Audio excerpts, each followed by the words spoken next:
Gotta put my microphone in. How are you? Good morning. I'll get started in just a couple minutes. It takes YouTube about literally like 10 minutes to get these chat.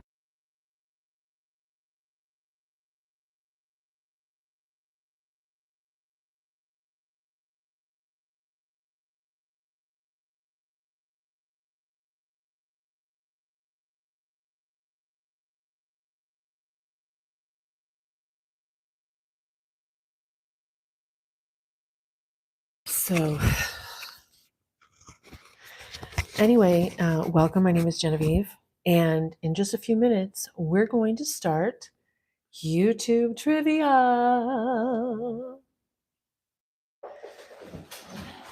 YouTube trivia. YouTube trivia. YouTube trivia.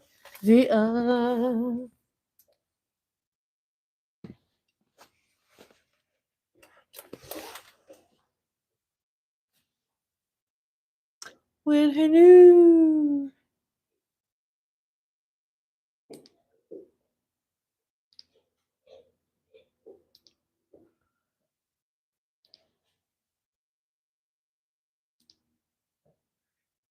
It's like no matter what kind of lighting I use. Hi, Jonna. No matter what kind of lighting I use, the phone seems to correct it regardless. Right?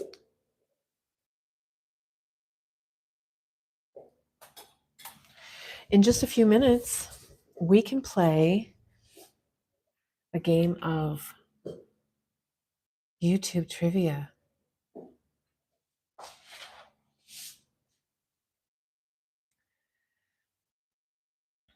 I just thought it would be fun. Hi, everyone, and welcome back to the stream. Today, we're going to test your knowledge on all things YouTube that have been trending this past week. Get those thumbs ready to answer. Number one. Should we get started? Do you want to be the sole guest on YuTube, BoobTube trivia? It will be easier for me, though, if I do it like this. There we go. Now I can expand the live. Expand the live chat so I can read it without my glasses. Oh, I went on the lives last night. I was just looking to hang out on some other streams.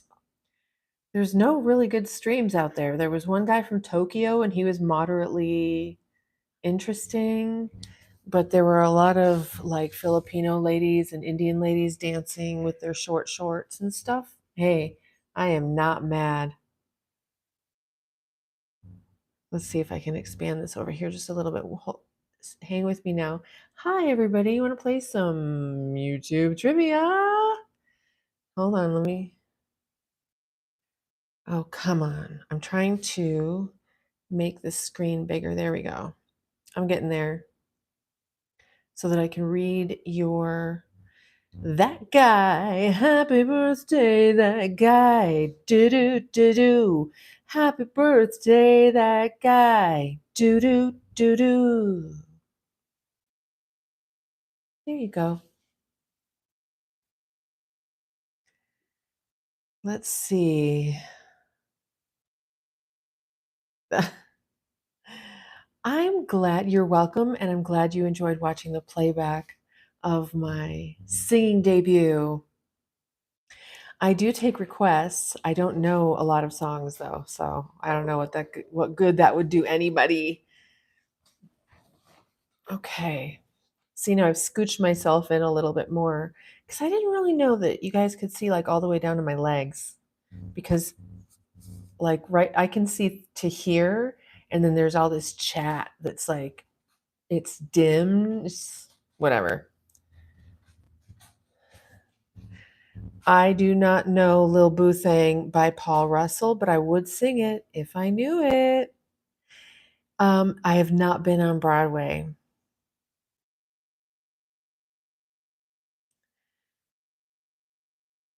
Am I excited for, let me move this over, Batman Cape Crusader animated series is streaming in August. That's good to know. Okay, let's see what we can do about some trivia since we've got some people on. Here's question number 1. Is everybody ready for BoobTube trivia? Here we go. This is going to be all things current and popular on YouTube for the past about a week now. So, what popular K pop group recently announced their comeback with a mysterious teaser trailer?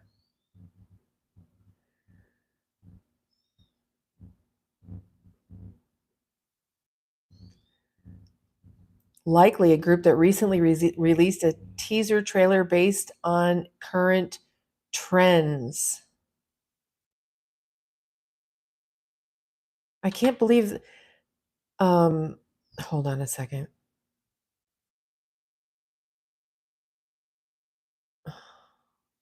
Flip is going on. Okay, well, so I asked for some good trivia questions. Here we go. Wait, it didn't give me the answer though. That's stupid. Okay, let's go on to number 2 where I do see an answer. A new food trend has taken over TikTok this week. Can you guess the unusual ingredient that's being used in everything from pizza to ice cream?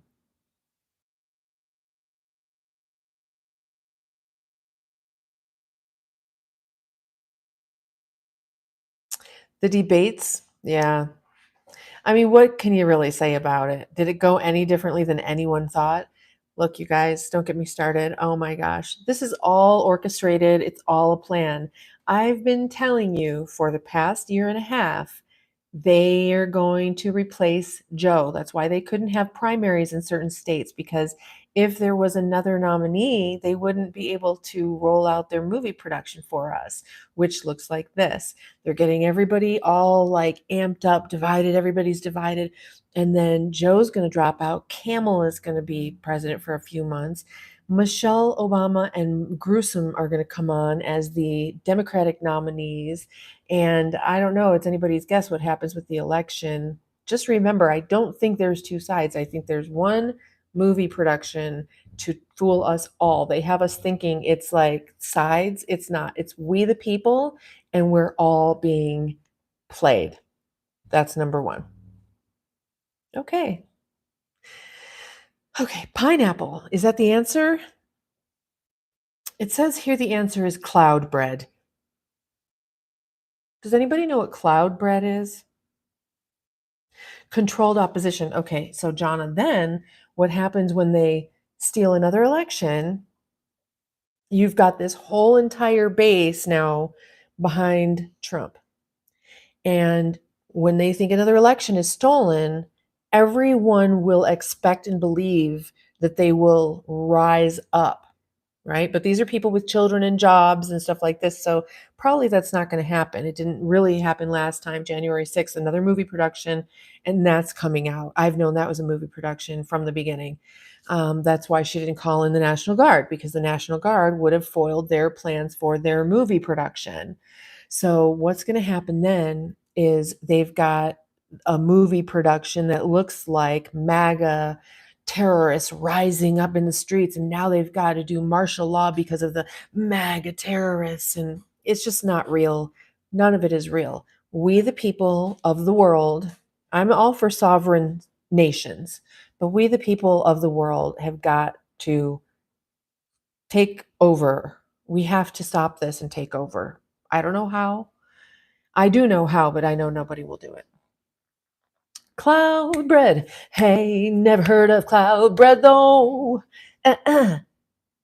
Okay. Well, that's the answer. So this is a fun game, isn't it? So number 3, a new gaming challenge has exploded on YouTube. What popular game is it centered around? Again, didn't give me the flippin' answer. Hold on. I need to reprimand my assistant here. Rewrite with the correct answers listed below each question. Why would I have to say that? Hi, everyone. Welcome back to the stream. Today, we're going to test your knowledge on all things YouTube that has been trending this past week. Get those thumbs ready to answer. Question number 1. Okay, here we go. What popular K-pop group recently announced their comeback with a mysterious teaser trailer? This one's considered easy.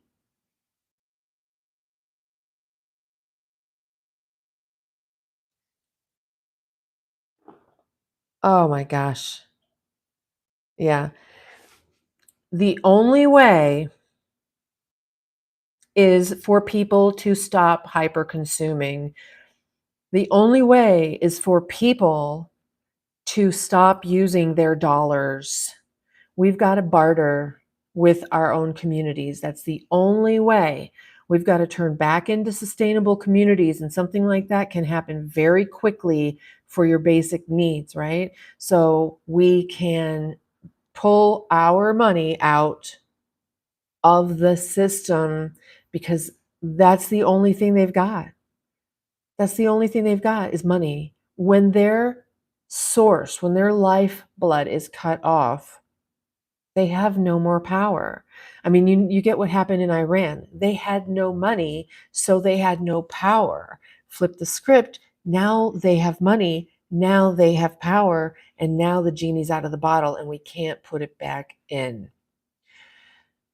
So who knows what's going on? Anyway, let's see.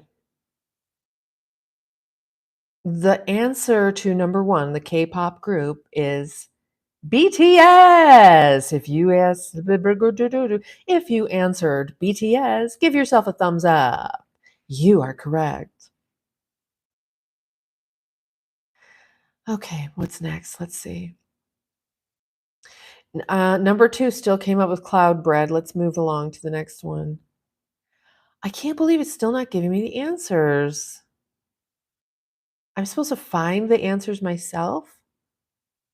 I'm disappointed in ChatGPT. It's acting eat ed today. I don't know. Maybe Gemini would do a better. Oh wait, wait a minute. What am I on? Is this Gemini? It is Gemini. No wonder. But see, I can't ask ChatGPT to make me a list of the top like trending things on YouTube because isn't it just like 2021, right? I'm going to get rid of it. We're not playing that stupid trivia game. Unless you want to.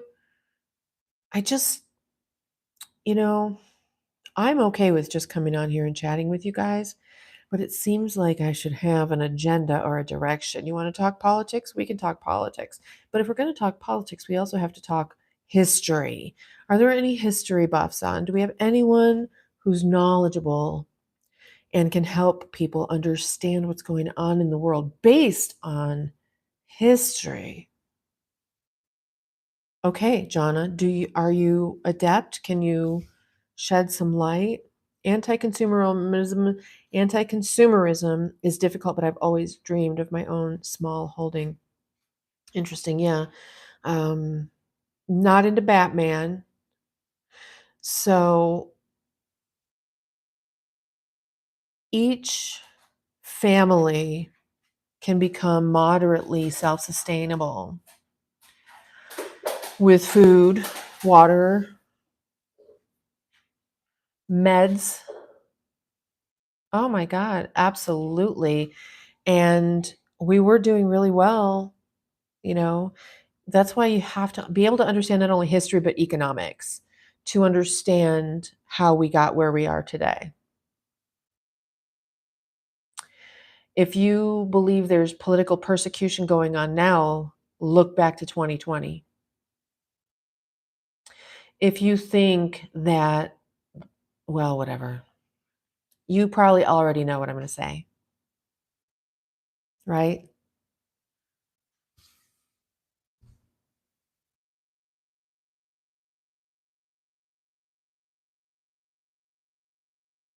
And who do you think pulls the strings?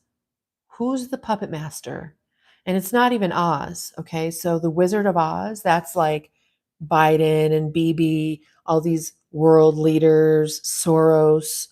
These are all people who are the puppets of the main people. And I'm going to go right back and say, City of London.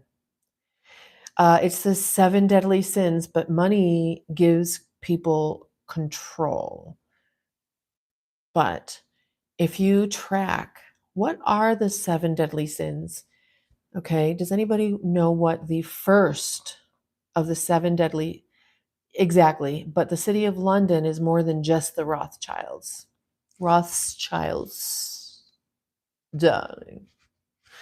Does anybody know what the first of the 7 deadly sins is?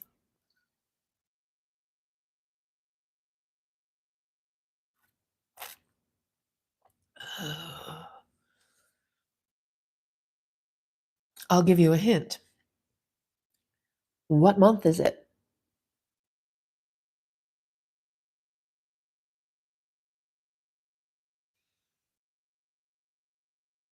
Nope.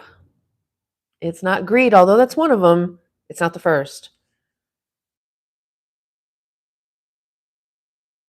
If you want to take down a society, you just get them addicted to the 7 deadly sins. Not the first one. That is one of them, though. So, greed, Christmas. Lust, Valentine's Day. Lust is indeed a deadly sin. It'll get you. What it means is these things will destroy you. These things will destroy your humanness, your spirit, the things that make you great. Jealousy? Nope. What month is it?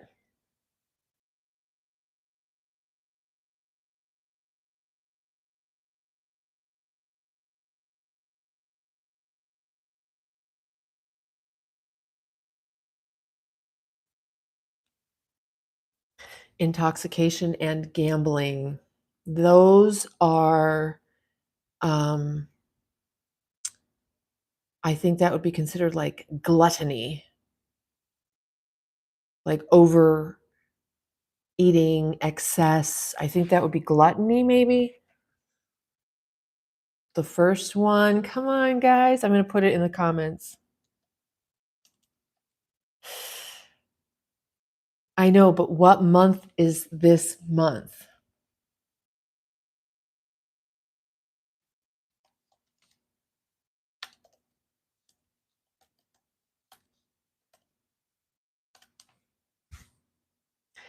Pride is the first of the 7 deadly sins. If you get everyone fighting over their own identities, focused solely on themselves, you fire up the ego. Let them tell them they're being oppressed and they must fight.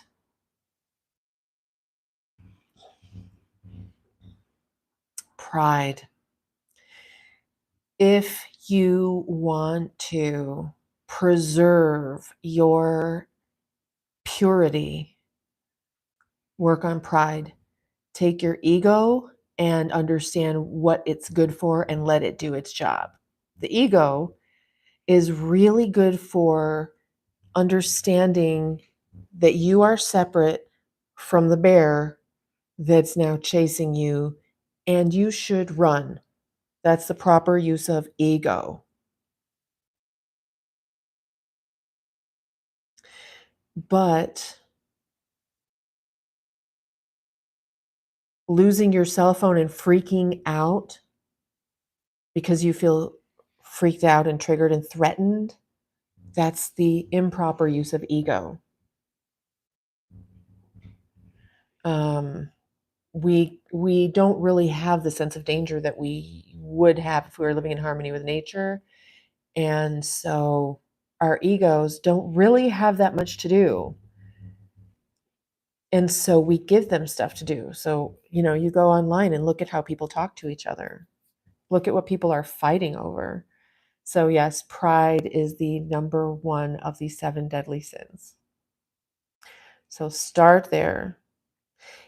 If you are having trouble and you're focused inward on yourself and you don't know how to stop doing that, go help anyone else. Go to an animal shelter and help with those animals.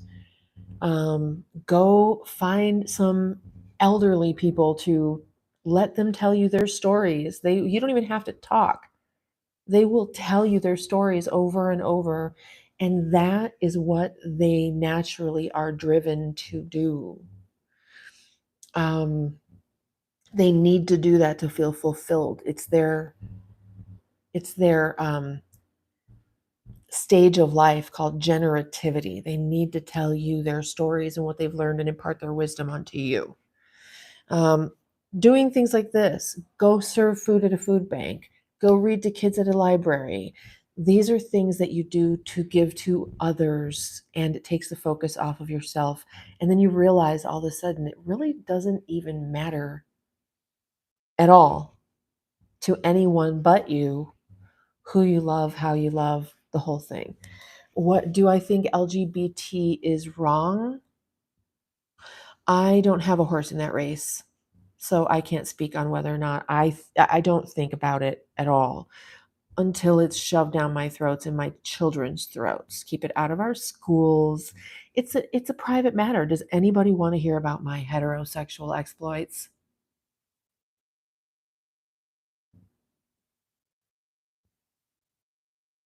No, I didn't think so. Zakat is an obligation in Islam to give certain percentage of earnings to charity, but it means to purify. Okay, yes. Okay, that's very interesting. And of course, Christians tithe.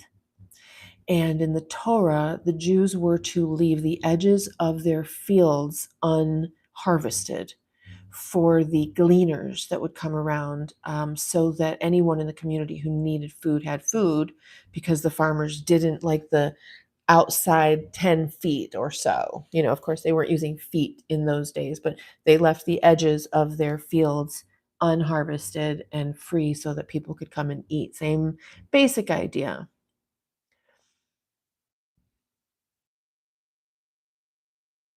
Yeah.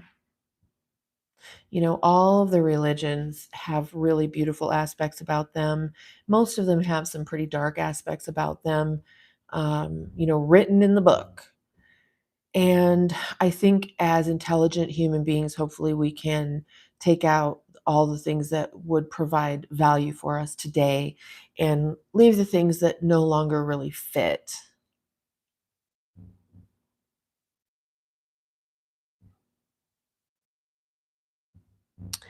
Ledels,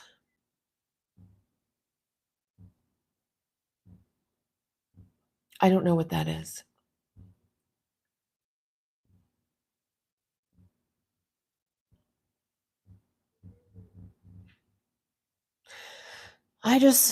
The world has gone crazy. And Lidls, I don't know what that is. Dogs? Mama said no. Settle. Settle.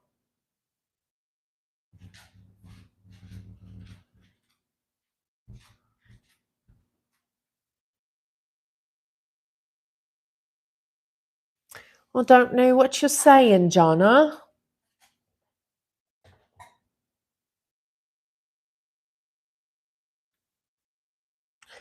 Settle. I was telling my dogs to settle. That's settle. That is not. Shadow? Settle.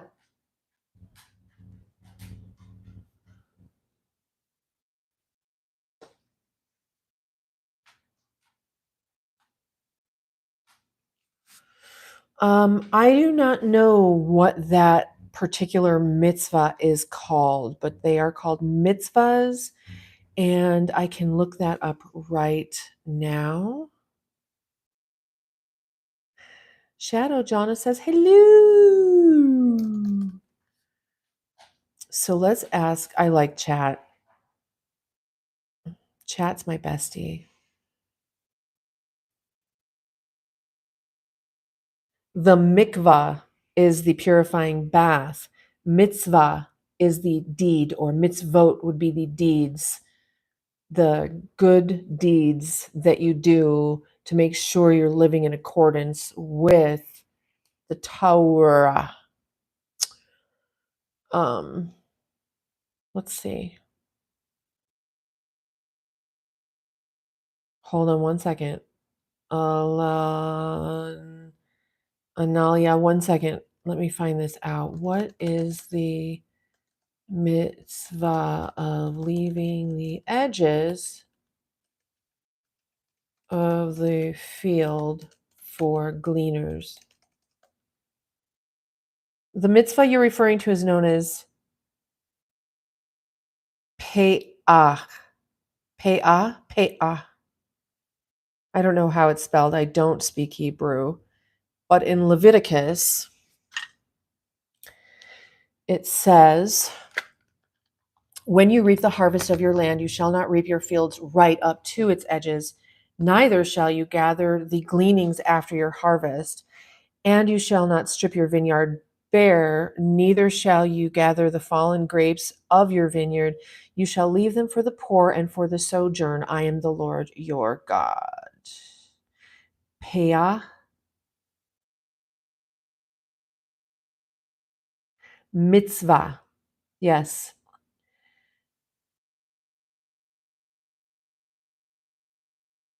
Okay, so can you say Miam Bagad Kasala Aparti?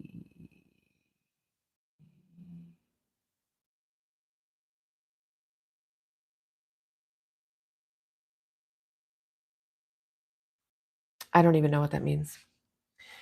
What does mi Bagad Kasala Aparti? Does Bench change his name? I put my house into the slot machine.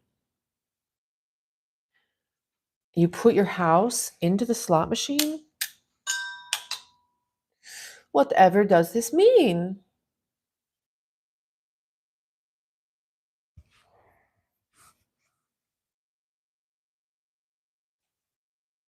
I don't know what that means.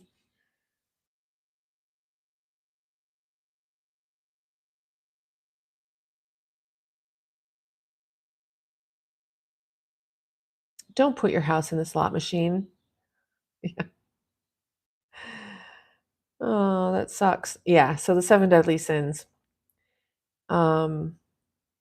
They say, I don't know who they are, but I've seen it said that the major holidays are emblematic of these seven deadly sins. So, did we not have a Pride? Now we have Pride Month, but like gluttony, I'm going to say that's Halloween, Thanksgiving, Christmas, that whole time of year when everybody eats and eats and eats and eats and gains weight. Hi, Garrick77. Hello, welcome back. So when you do Halloween as a kid, right, you get addicted to sugar. The sugar addiction is the precursor to the alcohol addiction. Alcohol addiction is a very overblown, out of control sugar addiction. That's why when alcoholics try to stop drinking, they start eating sugar, candy, cakes, sodas. It's a sugar addiction. The only way to really break a sugar addiction that I know of is fresh fruit. Just for a week, like every time You have a craving for sugar and you get that glucose roller coaster. You have fresh fruit or squeeze fresh fruit juice because natural fructose, natural fructose stops, it evens out the glucose roller coaster. It does this, it's whoop, and it stops those cravings. I've wanted to do this as a study with alcoholics because I'm right. I know I'm right. I'm right. I know it. It is deep, right? So then you've got that whole greed also, Christmas. Did you hear the story of those brothers? They were fighting over who got more presents and they pulled out guns and like started shooting each other. And one of them ended up dead. And then the sister and her new baby that was on her hip also dead over who got more gifts. So, and you may have heard me say, this has been a plan since before we won our independence. The plan to dumb down Americans, because once Americans are dumb, we can't defend ourselves. We can't do anything. So they've done everything possible to make us completely moronic. Starting, well, I don't know, starting, but one of the first things that happened was um, Idiocracy. I haven't seen it. I'll have to check that out. The women's lib movement was piggybacked on the Black civil rights movement. The Rockefellers saw an opportunity to fund the women's lib movement. What did that do? It it it planted the idea in women's heads where we are now today.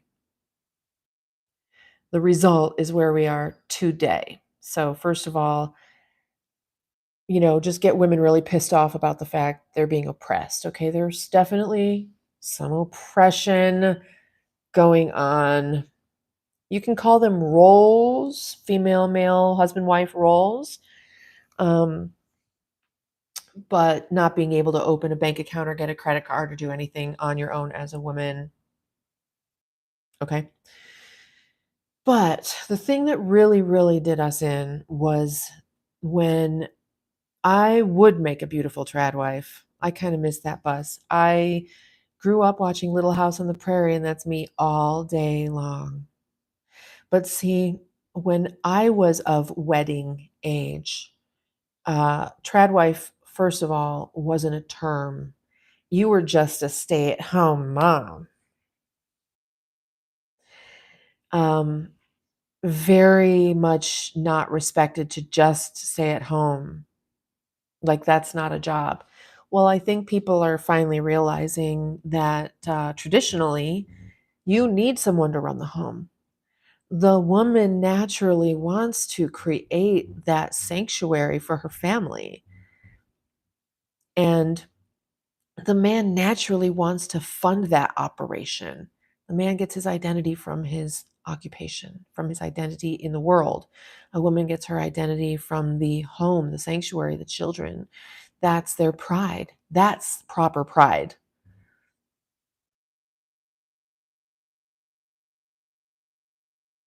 Yeah. I think it's funny how people say that these full-time YouTube women, there's no way they could be trad wives because YouTubing is a full-time job.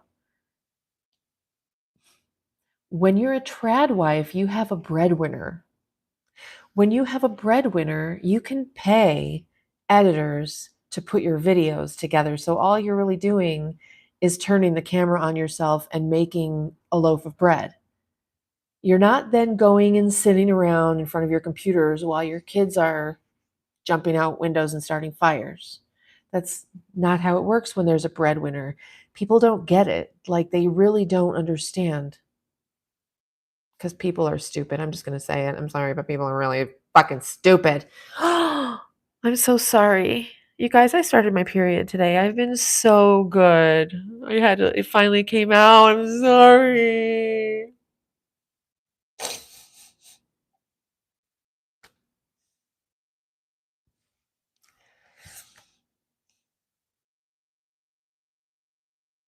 Yeah, I'm a little bit, I don't think I'm bitter or resentful. I really believe that I was born out of sync, not only in this general time. I do believe I had past lives, but in this time, I'm a full 20 years ahead of everything all the time. So I don't fit in. And by the time it rolls around, it's not my time to do that anymore in every single flipping way, you know? So it's been a little bit frustrating, but now I feel like with this channel, it will evolve into something that can kind of feel like I'm in sync. What's this? Can feel like I'm a little bit more in sync. It gives me my own platform. Back in the day when I was writing music, writing my own music and recording my own music, there was no YouTube. There was not even a Facebook or a MySpace. If I was producing my music now, hello, that would be a very, very different thing. And do I feel like, can I go back and redo that? I don't know. That was a different time in my life. Maybe, but I'm so burnt out and traumatized and like from life. And my kids are wonderful, but motherhood was absolutely traumatizing. Not because of them necessarily, just motherhood is traumatizing. We had some really, really traumatic things happen, and I'm so burned out. Oh my God. My hair is getting in my face. Yes, of all different types. I've been a professional, every kind of artist, it seems like. I mean, I've done a lot of different things because I always felt like if there was something I was interested in and I could make money from it, that was even better. So I have done videos where I show one of my portfolios of work as far as artwork, actually, like um, media, painting, drawing, paintings, drawings, and stuff like that. Plus, I was also a fourth generation professional photographer and makeup and hair artist. I did a lot of work in Hollywood. And the problem is that I made people look too good. And the thing is I do beauty makeup. So a lot of times you can't really tell they're even wearing makeup. But I know how to make someone look better than they do naturally and still look pretty natural. So I would make up these people, do their pictures, and it was good times. And it was particularly a problem in Florida because we did the Bud Girls. We did a whole thing with all these models wanted to be Bud Girls, and so they came to us. We did a bunch of pictures. They submitted their pictures. They hired the Bud Girls, and then they show up and they look like garbage. It's like, can you girls really not pull yourselves together without me? Jaded, what's going on? Yeah, I've lived in California and worked in California. I worked in Hollywood for many, many years. I went out there to have a career of my own in music and, acting and stuff like that. And I did really well anytime I really tried, but it was always like sleazy people, and it wasn't to Budweiser, a Bud girl, Budweiser. When the Super Bowl was in Tampa, we hooked them up with Bud girls, the Super Bowl. Anyway,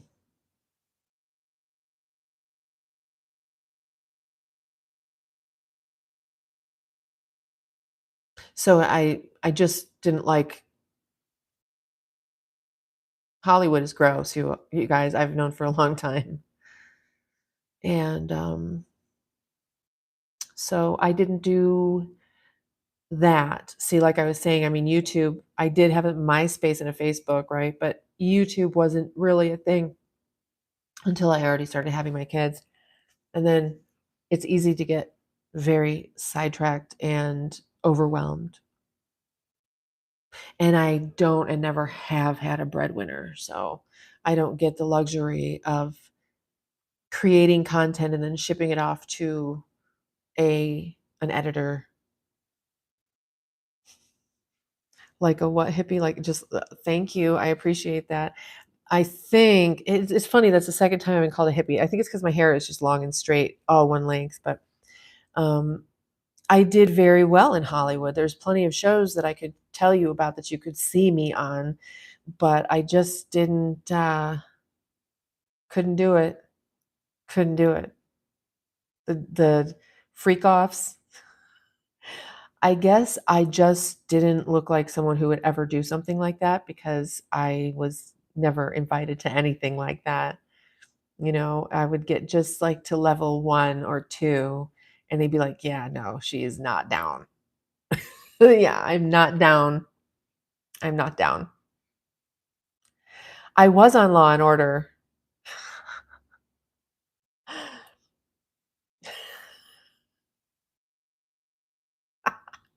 I forgot about that.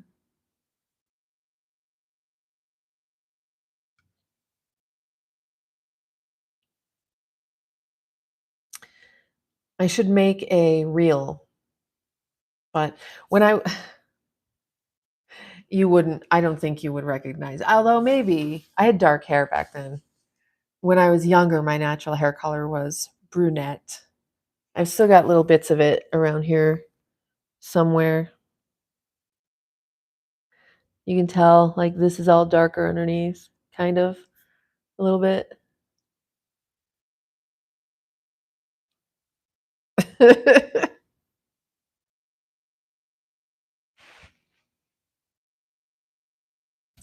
But now I look like a hippie grandma.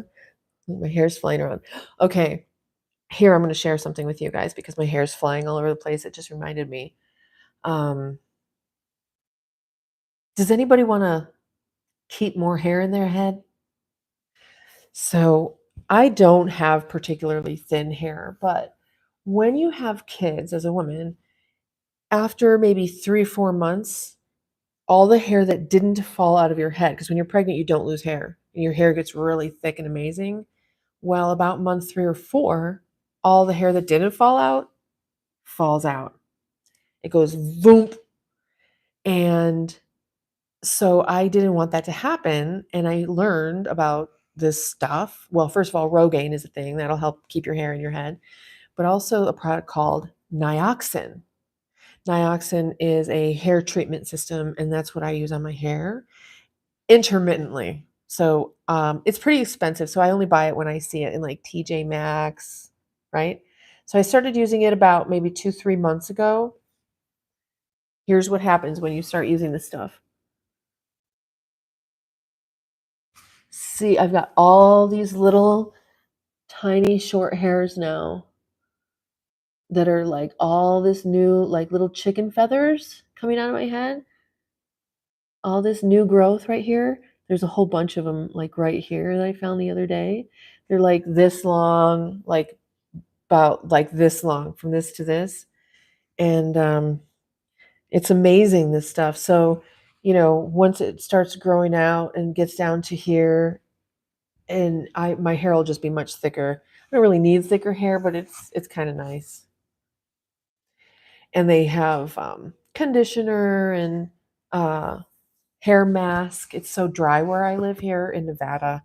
And so my ends, even if I keep them trimmed just a little bit, they're getting really dried out. So I did a hair mask. It's called NiGHTiNGaLe. I'll put it in the comments. And they have 1, 2, 3, 4 based on your hair. If you color your hair, if it's heavily thinning, not thinning, stuff like that. So check it out. It's really, really good. And it's like you want to put the shampoo on your scalp and leave it for a couple minutes and then rinse it. And then put the conditioner on your scalp and leave it for a couple of minutes and then rinse it. And I also found some serum for when you get out of the shower. It can go on wet or dry hair. So I've been using that as well. And in another 6 months to a year to 2 years, my hair will be like, ooh, I'll have a big like straight afro.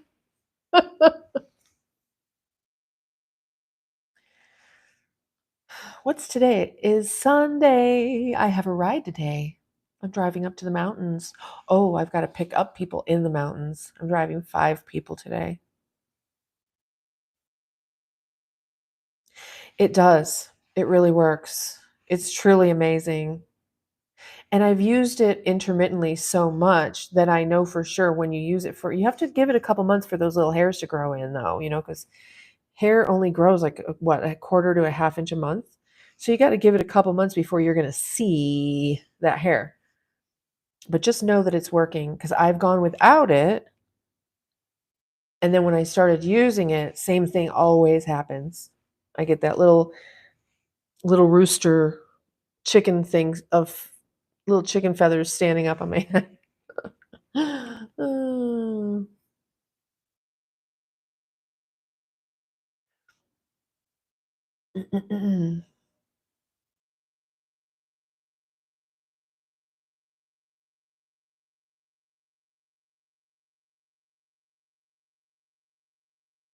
I'm not even really great with eye contact, even though we're not really making eye contact.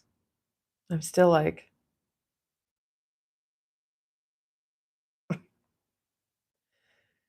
I do enjoy the outdoors. As a matter of fact, I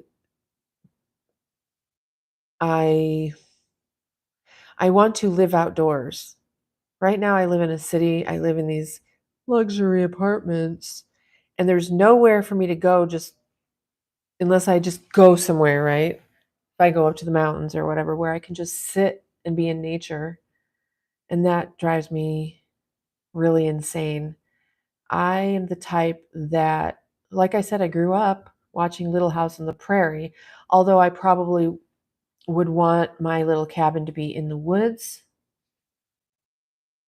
Hi, Isabella Malmquist. How are you, gorgeous? Everybody, I'd like to introduce you to Isabella. She also has a channel that I think you would really love. She's a divinely lovely feminine goddess. Oh, thank you, pimp. Yeah, we were doing trivia, but I couldn't get the answers. Like, I asked ChatGPT, actually Gemini, to give me thank you, Isabella, to give me a trivia quiz, but it wouldn't give me the answers. Snowdonia, where's that?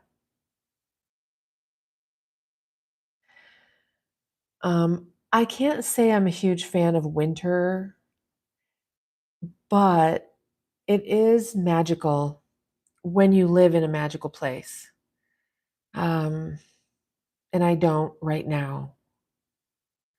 I have a son who's 14 years old, so I can't just go live in the middle of nowhere until he's old enough to decide if he wants to come with me or not come with me. I've considered moving to the countryside of Japan,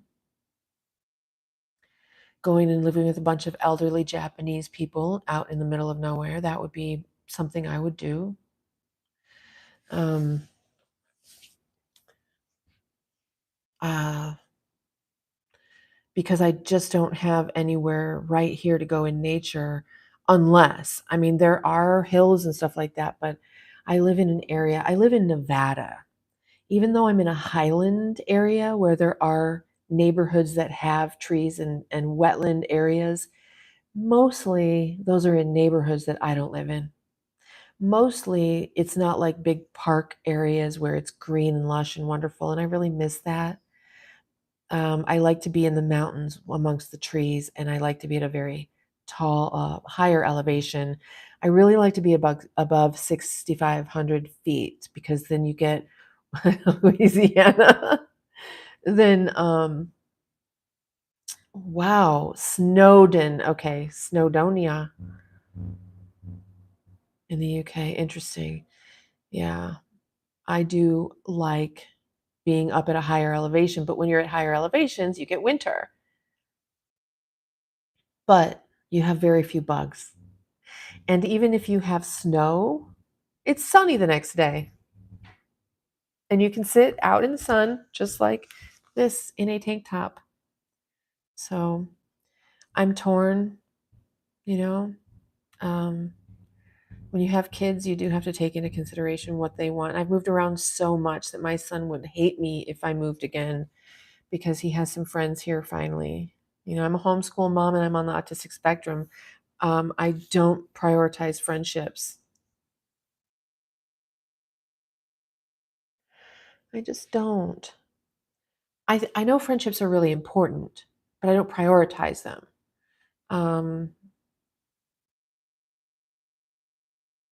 I have I have fired a lot of friends over the past several years because I mentioned this earlier today. I was letting people pick me, and I had to learn how to pick people. And I unpicked a bunch of people who'd picked me for pretty much the same reasons. Um,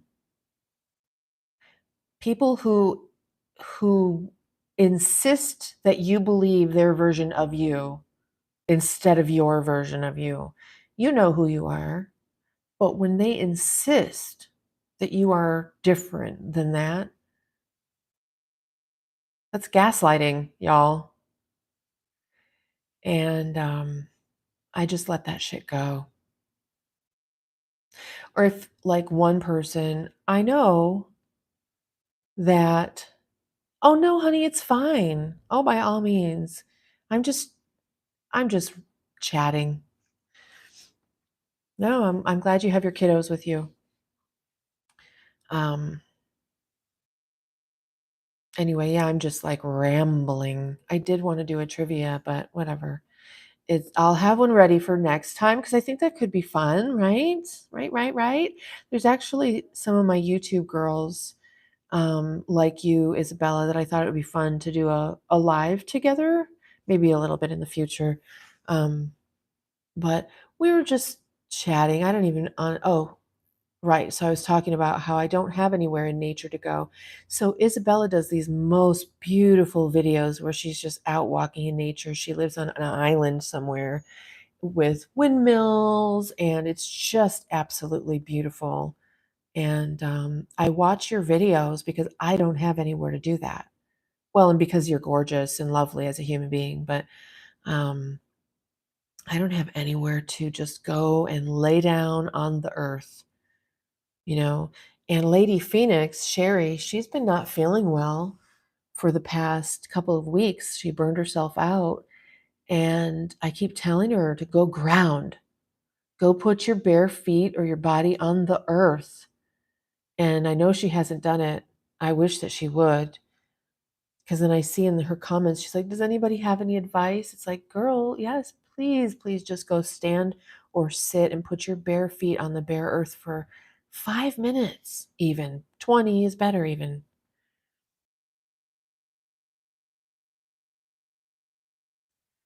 Yes. Oh my gosh. Thank you for that beautiful quote. And that is maturity, isn't it? I think part of maturity, okay, being on the autistic spectrum, and maybe Isabella can back me up on this. I think maturity takes longer for us because we're kind of like dogs, where I think we sort of live in the here and now, and we're more sensual creatures. We take in a lot more with our senses. And I think maturity comes to us by way of trauma because I think otherwise, a lot of the maturity that we develop is actually trauma and cynicism instead of just maturity. I think we wouldn't mature in certain ways. And I think a lot of us are more childlike, more naive, more loving. Look at my hair.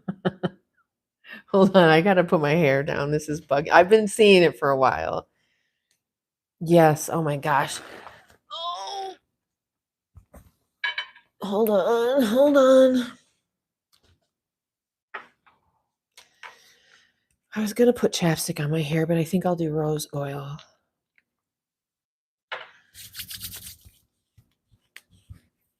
There we go. The little flyaways down. Nope. Oh, yeah, the hard way. Well, just like I was saying, I mean, I realized that I was letting people pick me instead of me picking people. I actually had to Google how to make better friends.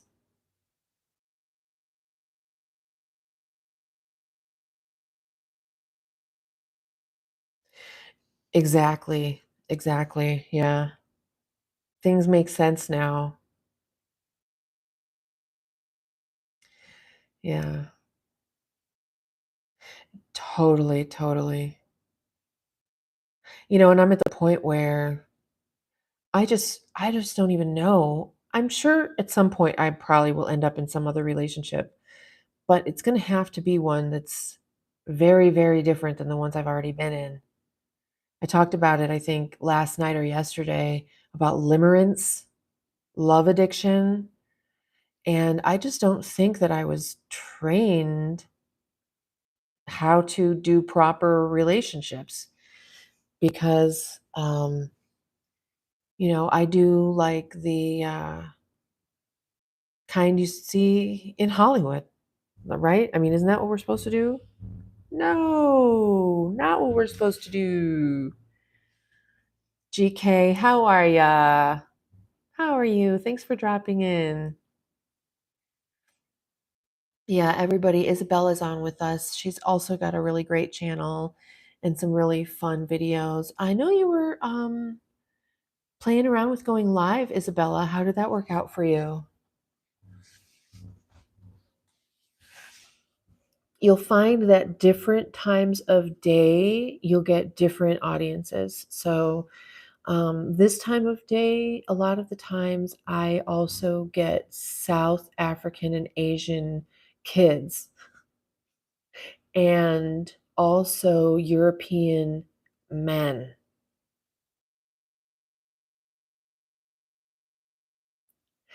It's weird at first. It's weird at first, but you get used to it, especially once people start coming on and chatting with you and then coming back and chatting with you.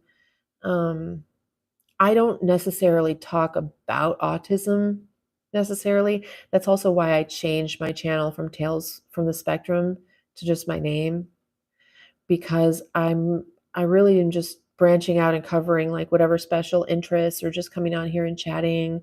Um, I did some court case things. I thought maybe I would wanna do those, but I can't sit around like that for, like, what, 8 hours a day? I just can't. What's up, Cali? Where are you in Cali, GK? What's GK stand for?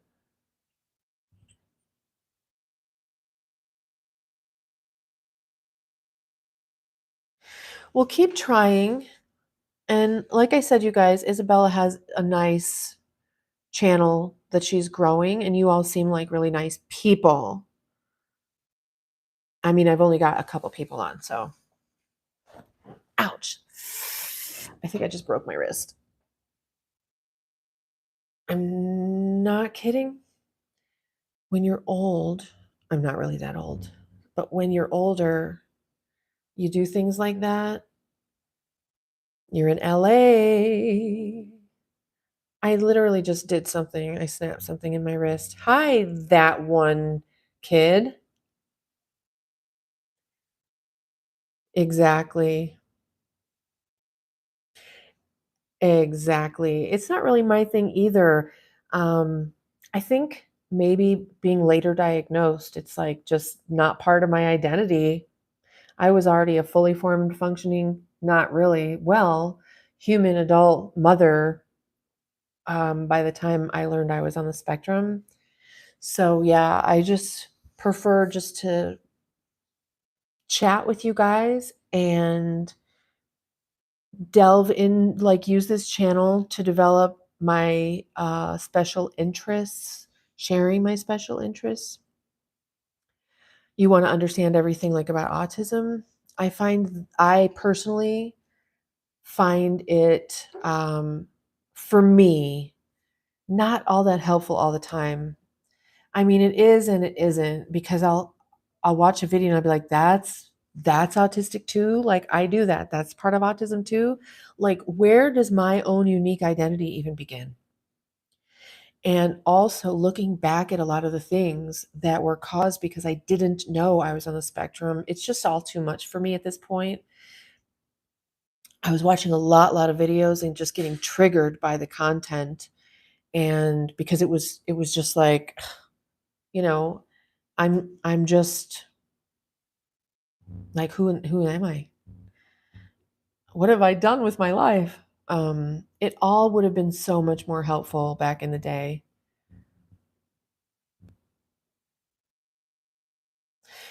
Yeah, I have actually also looked into the ADHD. Thank you, Jonna. But it doesn't it doesn't resonate with me. I even took one of those tests and it didn't really resonate with me. Just a couple things. So I'm not sure.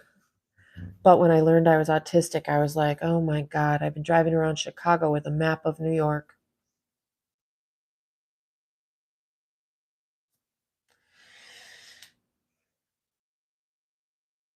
But speaking of nature, yes, I have a 20-year-old and a 14-year-old.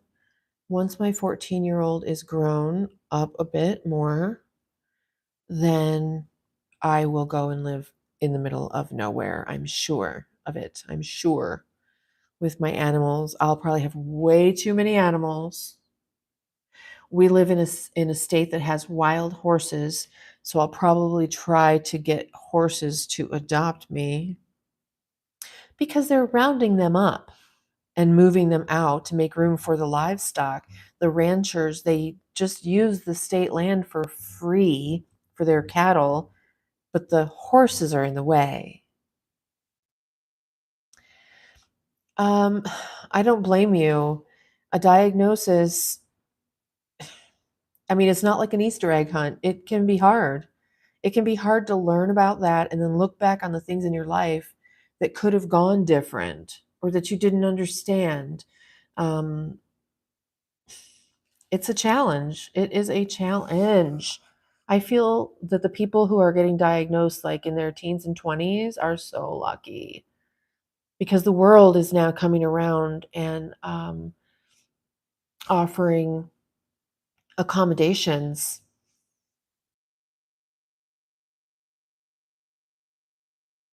Yeah.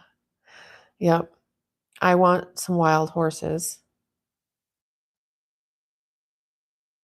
England, I don't know, you guys might have too much rain and too many clouds there.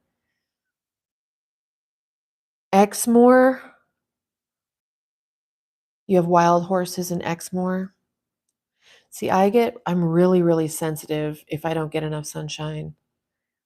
I don't need to be out in the sun all the time. You can tell I'm not tan, but I need morning sun. Yeah. Yeah, it's weird. Ever since I was a little girl, and I'm sure before they were saying that Florida was going to be underwater and Michigan was going to be tropical in 100 years, which now would be 50 years from now. Oh my God. When you're little, 100 years seems like a long time. I remember where I was in the moment I realized I would be 30 in the year 2000. And I was like, oh my God, I'm going to be so old.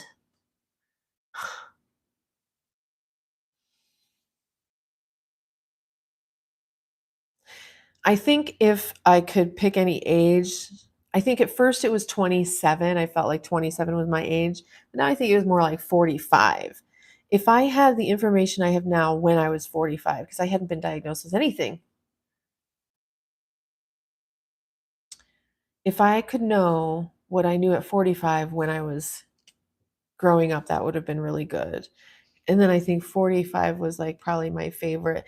But I'm not done yet. I'm only going to be 54 and I'm walking again. So I can go back out and get my body strong again because I've just had so many injuries and my last injury put me out since January 2nd of 2020.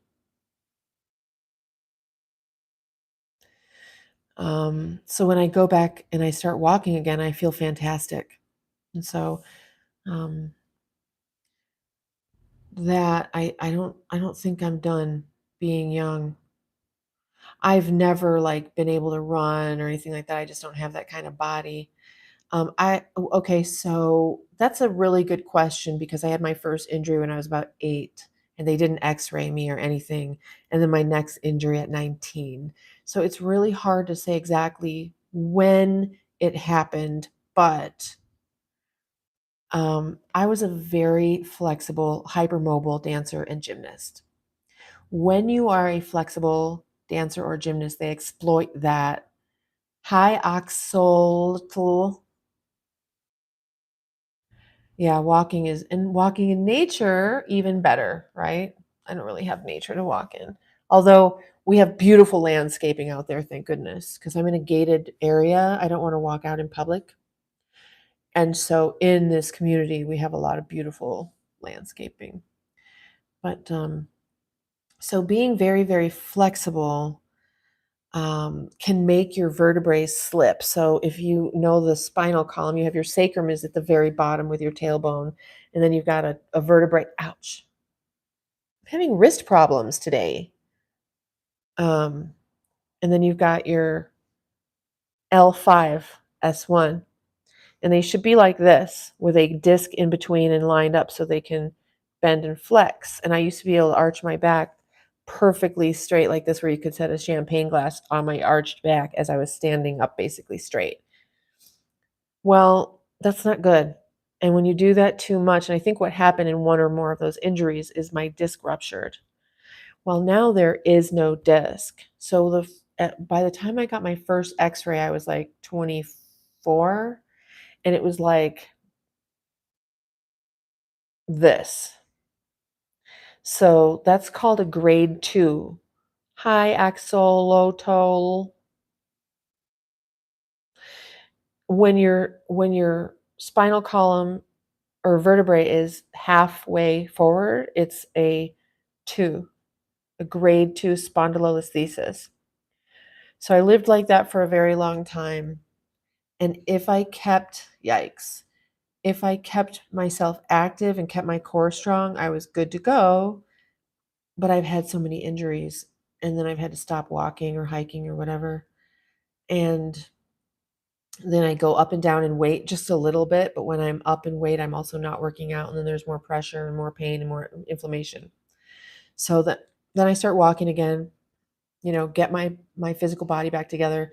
But what I noticed the other day when I was doing my back massager video, I really don't do videos of myself. I don't even have a full-length mirror here, so I really don't know what my body looks like anymore.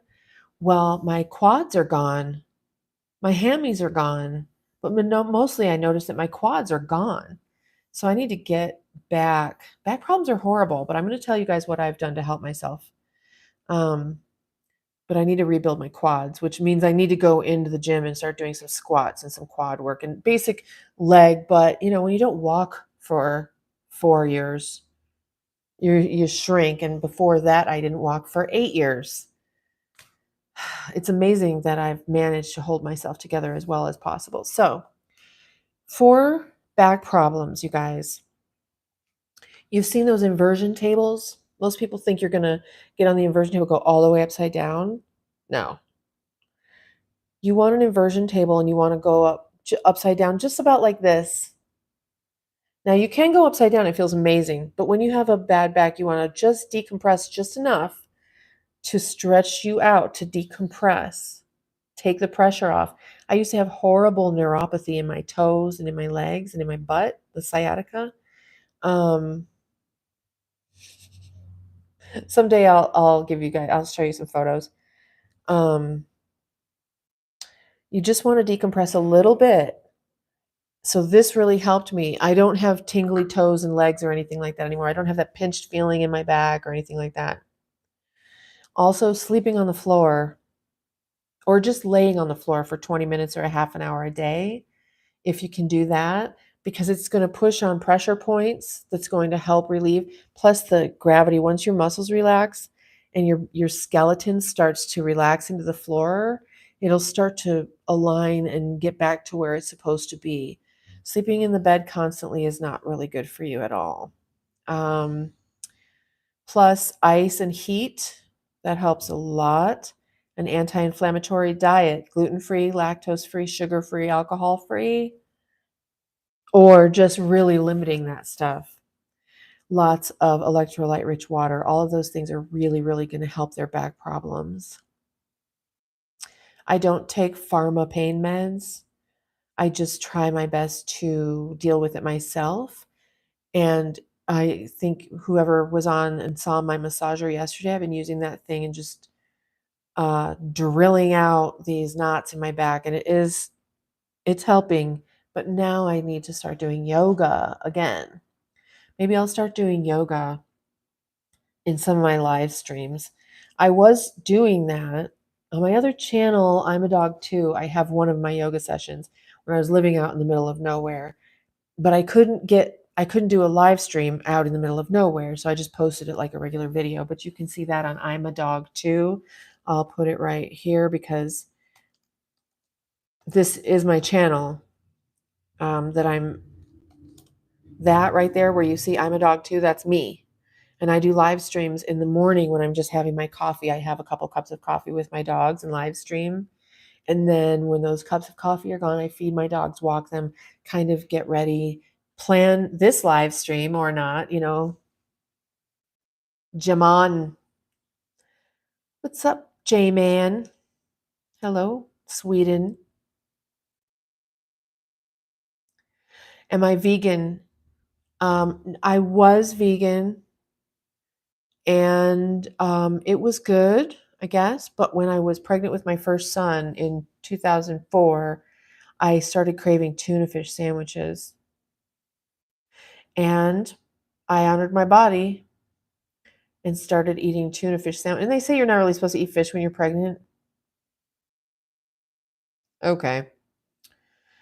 And then by the time he was 3, almost 4 years old, I put him in this little preschool, and across the street was a Little Caesars Pizza. I am not vegetarian. And then I got him a Little Caesars Pizza. I don't even know if he'd ever had a pizza before because we were vegan. I mean, I made like pretend pizzas, but and so then we would get pizzas every so often. And then their dad came back. Well, his dad, before we had our second son, came back in the picture. And then we weren't vegan anymore. We were still gluten and lactose free, except for pizza, though. That was the only time I would eat gluten and lactose. And then I quit after a while, and then we had another child. And my little boy would say, "Come on, Mom, eat pizza with us. You'll only look pregnant for one day." I get really bloated and uncomfortable. And it's not just one day, it's like a week. So if you are carrying around weight, if you're fat, you're not probably as fat as you think you are. You're bloated. I actually have a digital course available on how to lose that bloat. It's 3 hours of good information.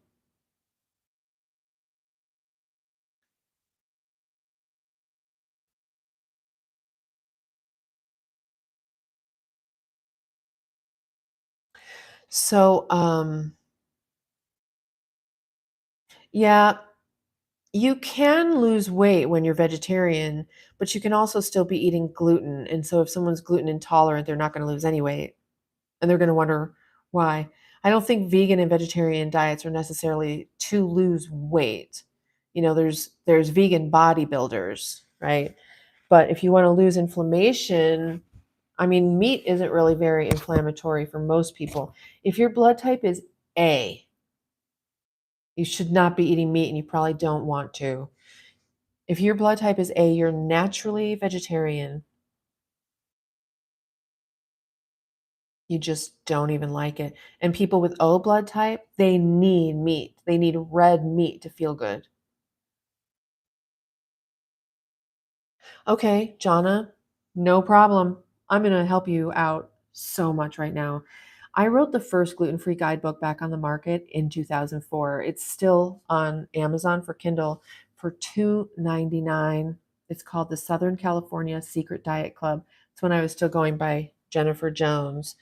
The Southern California, oops, I'm also dyslexic, Secret Diet Club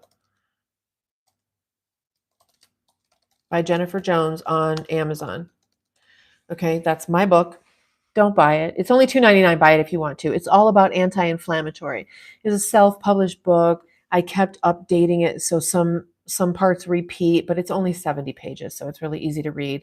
A lot of it is lists of what to buy if you have to stop at 7-Eleven, if you have to go here or there or wherever when you're out, so that you don't break your so that you don't eat something that's going to inflame you, basically. So if you love bread and you want to eat bread, gorgeous, I'm going to tell you, there's bread out there and you're going to love it and you're going to say, I love that bread. And you can eat as much of it as you want. Ready? Are you ready? Ready? Ready? Does anybody have any guesses what it could be? I bet Isabella maybe not still be on. I bet you Isabella would know what it was. Are you ready? It's sourdough. You're exactly right. You can eat as much sourdough as you want and you'll never have problems with gluten. If it's real sourdough, it has to be fermented. The fermentation process breaks down the gluten. Gluten is just a protein. Okay? Imagine a peanut. A peanut has a shell on it, and they take the peanut out of the shell before they use it for food. Makes sense? But could you imagine if your peanut butter had the shell ground up in it too? So that's what they do with wheat. The hull is the shell. It protects the wheat as it's growing. It protects the wheat from sun and wind and rain. Once the wheat sprouts, the hull falls away. That's food. That sprout of wheat, that's food. And there's no gluten in there. Gluten is in the hull of the wheat. It's a protein. So if you get a digestive enzyme with protease in it, that will digest the gluten as well. Sourdough, the process of the souring, the fermenting process breaks down the gluten. So by the time you eat it, there's no more gluten in there. It's been already digested. Now, when you see that Burger King has a new burger on sourdough, don't believe it. I took one for the team and I tried one of their sourdough burgers and I got so bloated that was not real sourdough bread.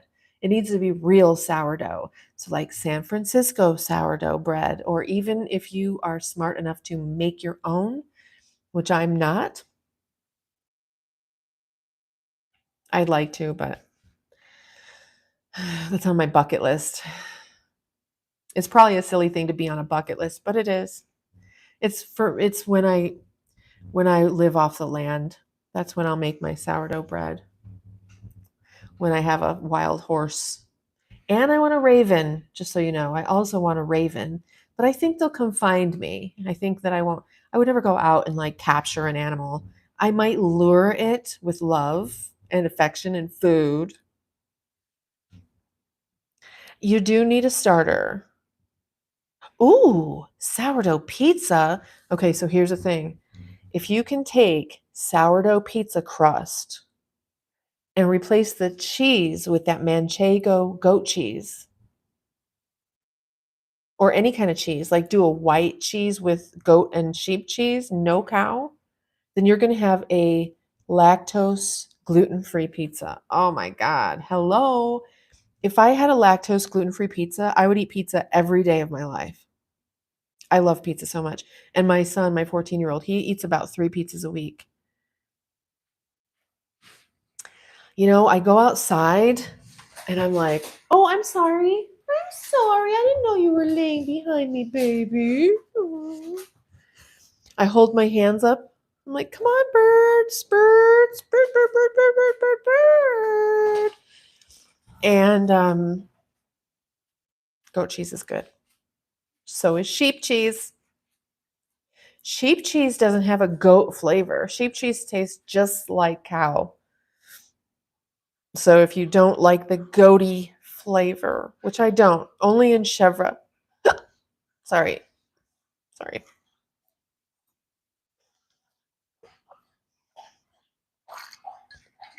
This is magnesium.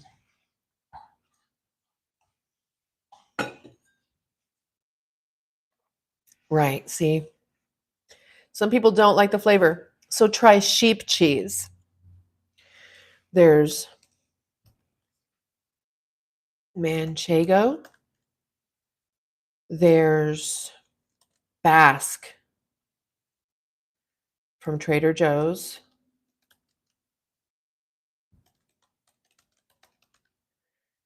And there's Boucheron at Whole Foods.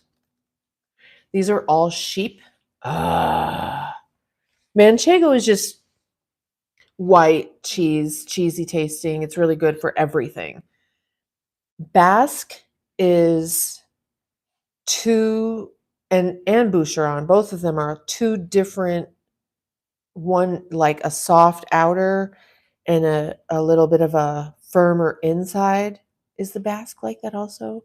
Boucheron is like that. It's just so good. You should try it out. I'm a wise old crone. You know, when I wrote my book, I went gluten free in 1999, you guys. There was nothing else out there. There was one book called Eat Right for Your Blood Type. But when you actually, no, good Lord, no, I would never do that to my dogs. Dogs are omnivores. They need meat also. Um, so what was I saying? Oh, I don't know.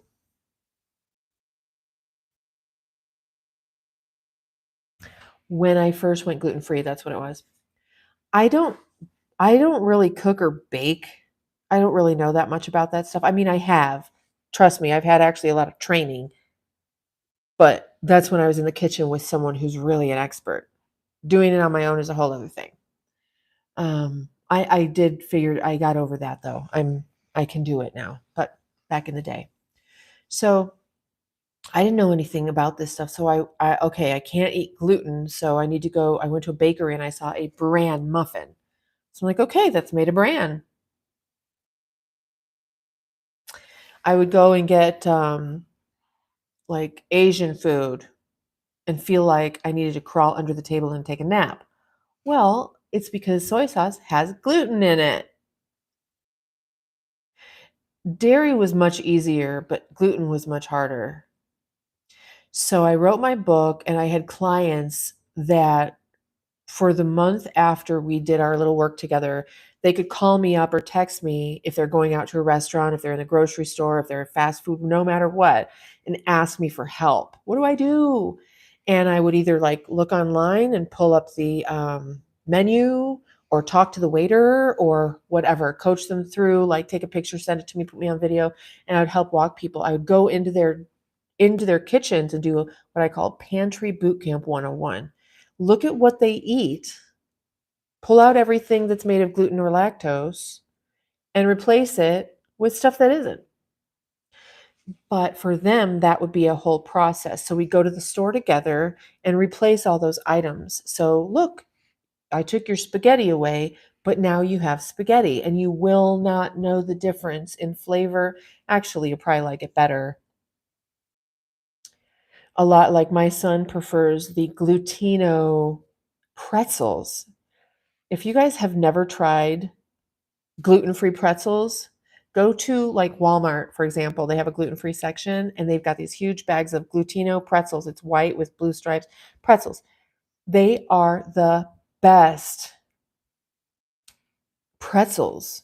They're light and crispy and wonderful. They taste just like pretzels, but they don't turn into a little like ball of hard chewed up dough.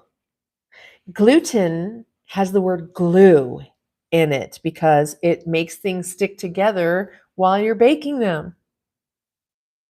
So, yeah, lactose is bad for your joints. So you just You can go hog wild with sheep and goat cheese. Do yourself a favor and go out and get a bunch of different sheep and goat cheese. Primarily, if you like sheep, whatever.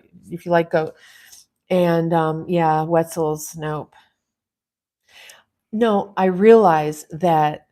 Okay, Kcara 154. Yes, there's gluten in the flour. When it ferments, the gluten breaks down. So by the time you eat it, there's no more gluten. It's digested. So it won't your body won't react to it.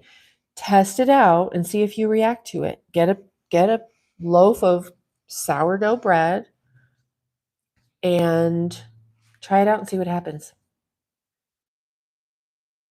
I was so glad. So when I learned this, I was, I think, 45 years old, and I had just stopped eating sugar. I didn't even realize how much sugar I had eaten. So I was already lactose and gluten free. And then I quit eating sugar. And in a month, I lost 10 pounds. 10 pounds. And I was too skinny. And then I learned that sourdough is rendered gluten free. And I went to the bakery, and I am almost 54 years old. Dennis, hi, how are you? Yes, I'm almost 54 in August. So I went to the bakery and I got a bakery loaf of gluten-free bread, maybe two. And I hadn't had bread in so long. I just ate that bread. Oh my God, it was so good. And I figured it would like fluff me up a little bit with a little bit of bloat. Nothing, nothing. So I was a bread eating freak for a little while because I had been without bread for so long, like since 1999. That's a long time to go without bread. I'm 50 plus years old. Oh, okay. Okay. Perch McChickrian. McCurchiran. I'm going to tell you something about lactose and chocolate. Thank you for reminding me, and welcome. Okay. For those of you who are lactose intolerant, guess what? All this is in my digital course too, and much more. I hear that all the time, actually. I hear that I look much younger than I am. I probably also act much younger than I am. Okay. So, um, lactose is the sugar. The molecular structure is called lactose. It's the milk from cows. It's the sugar molecule that's in the milk from cows. We, not being baby cows, don't have the enzyme to digest it, which would be called lactase. The way you remember if something's an enzyme is if it has A's at the end, like erase. Enzymes erase things, or they break them down to be digested, right? So that's how you can remember. So we don't have lactase in our bodies because we're not bovine creatures.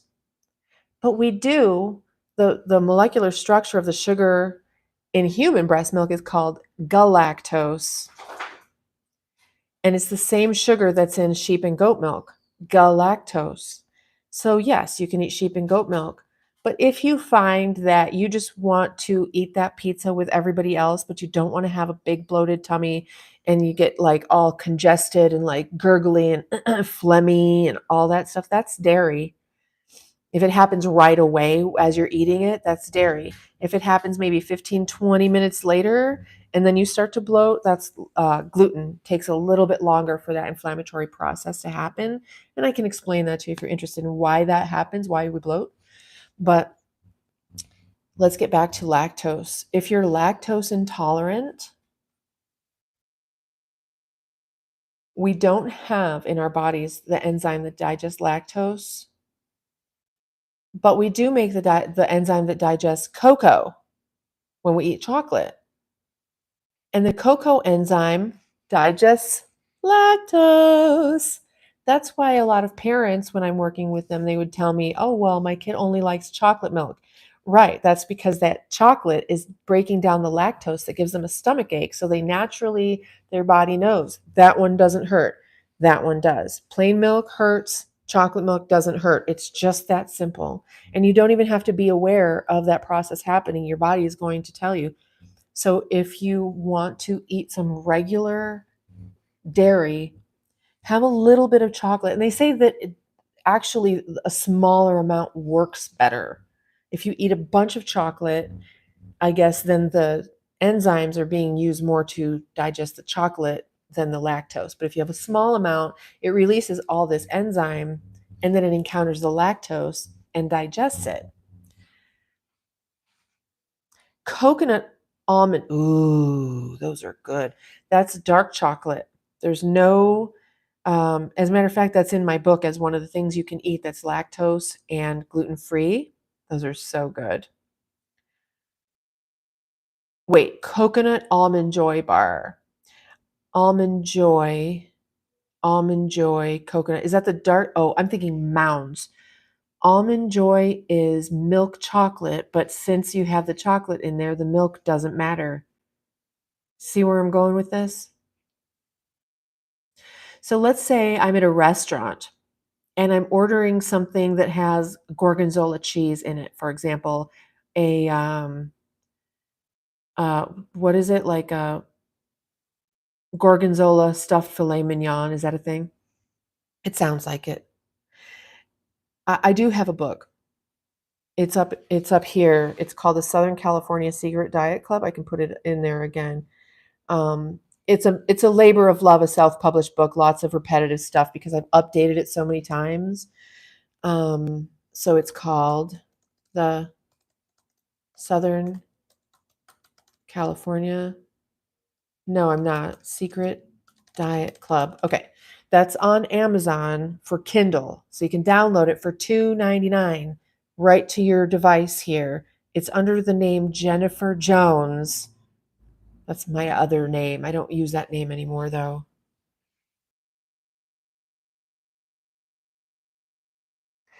Hi, Dragula McFeisty. How you doing?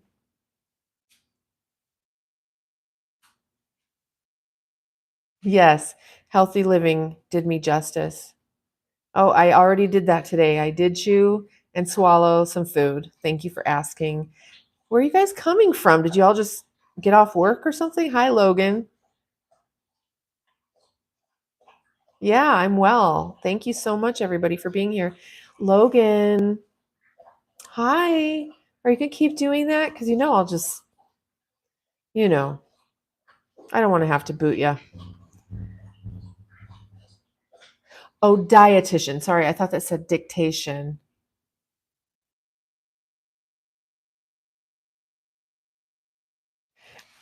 Yes, I do meditate. I've been doing some nighttime vagus nerve resetting. They're really good. Really, really good. That's a good thing to do because what I've learned is there's a way to trick your body into realizing it's no longer in danger. I live moment to moment as if I'm in constant danger. So I started doing these meditations a week or so ago. Hello, Mini Oliva Rodrigo. Hi, thanks for coming back and joining me. Um, so I've been getting very sidetracked today, haven't I? I did just start my period today.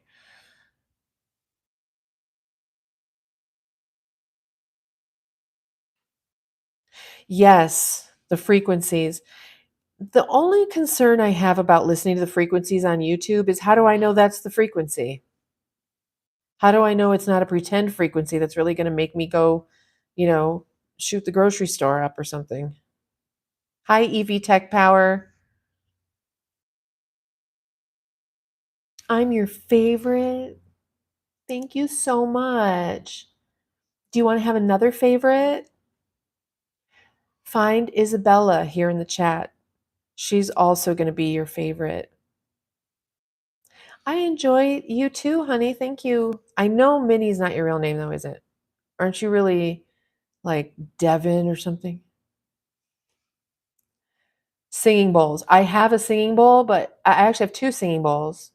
But I think I don't have the thing for them anymore. And I didn't know if they were the right tones for me. I mean, I think you really have to be careful with that stuff because, for example, like if you chant Om, well, that's releasing all of your worldly possessions. I can vouch for that. I actually think I'm supposed to have almost no worldly possessions because life works out that way. And maybe it's because I've been oming for too many years. So be careful with your mantras, be careful with your vibrations. Um, Make sure you know what energies. Yeah, I know, right? Poof. Poof.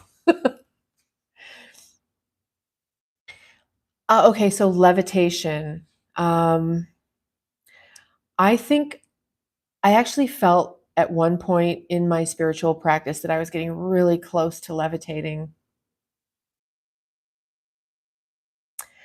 I really felt like, man, any second I'm just going to pop off this ground.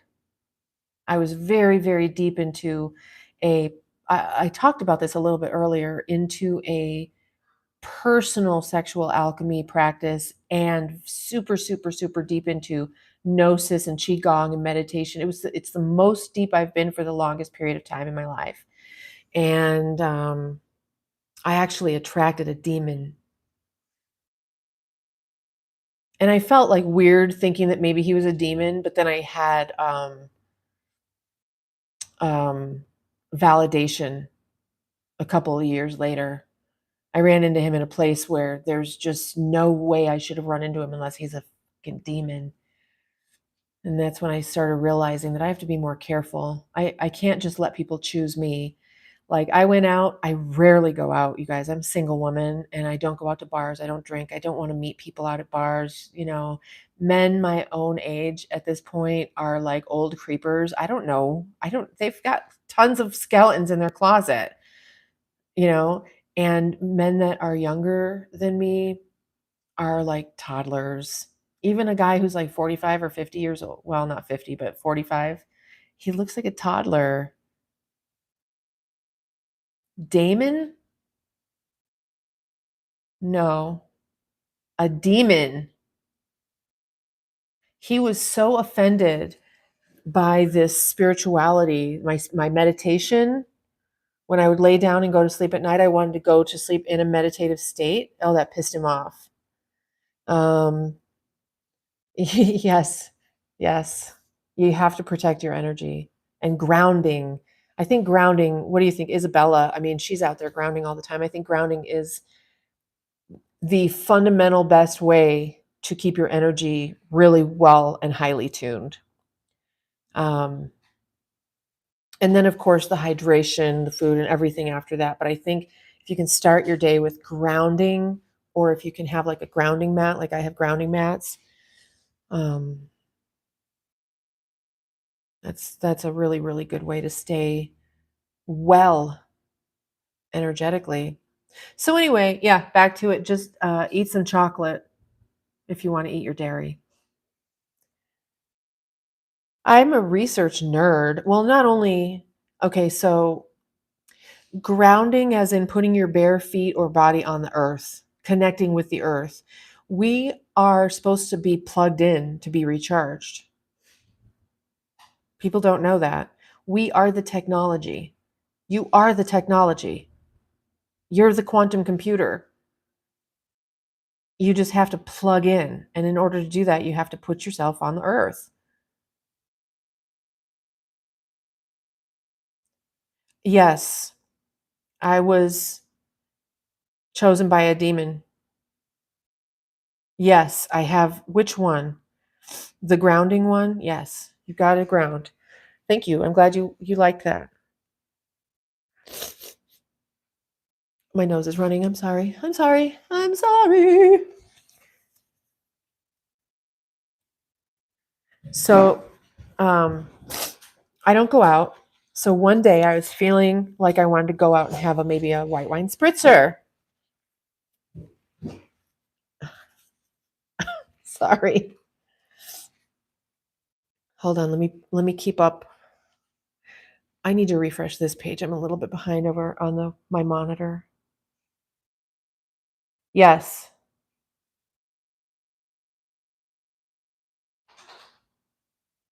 I am not Melanie.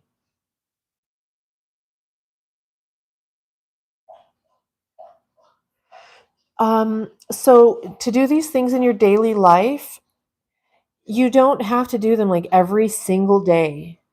If you can't do, I would if I lived in nature, but you just try to work them in, try to work them in. Go stand on the earth, that doesn't take much, right? Um, Time consuming. I mean, not really. These are just things that you would do naturally. So I went to this restaurant bar for happy hour. The sun was starting to go down over the marina. It was really beautiful ish because the freeway's right there. Like I just can't even escape it. Um, but I went, I was sitting there for quite a while by myself, as usual, not trying to pick up on anybody, not trying to make any women mad. I'm not looking at your stupid husband.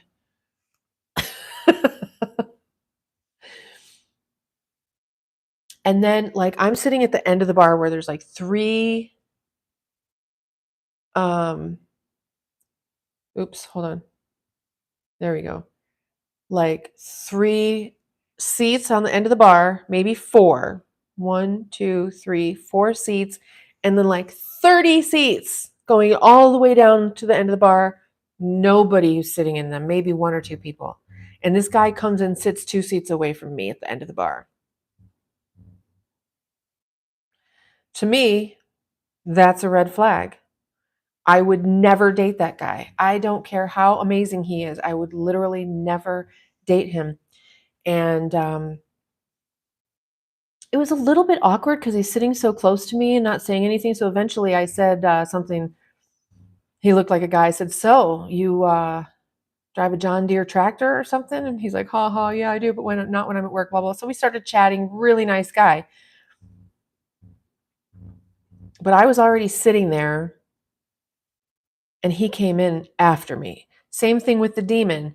I was in a bookstore with my little boy, and this guy comes in and just starts engaging us in whatever, right? My little boy saw something on the ceiling and I couldn't really pick him up to do it. And the guy's like, "Here, I got it." And he picks him up. He's like, "Hey, how's it going?" Blah, blah, blah, blah, blah, right?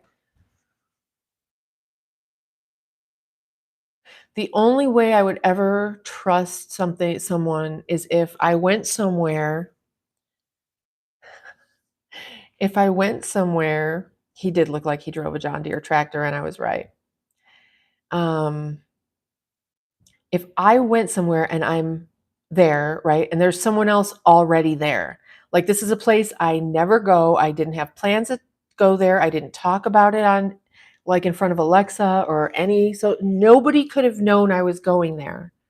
And I go there and he's already there. That I would feel more safe about.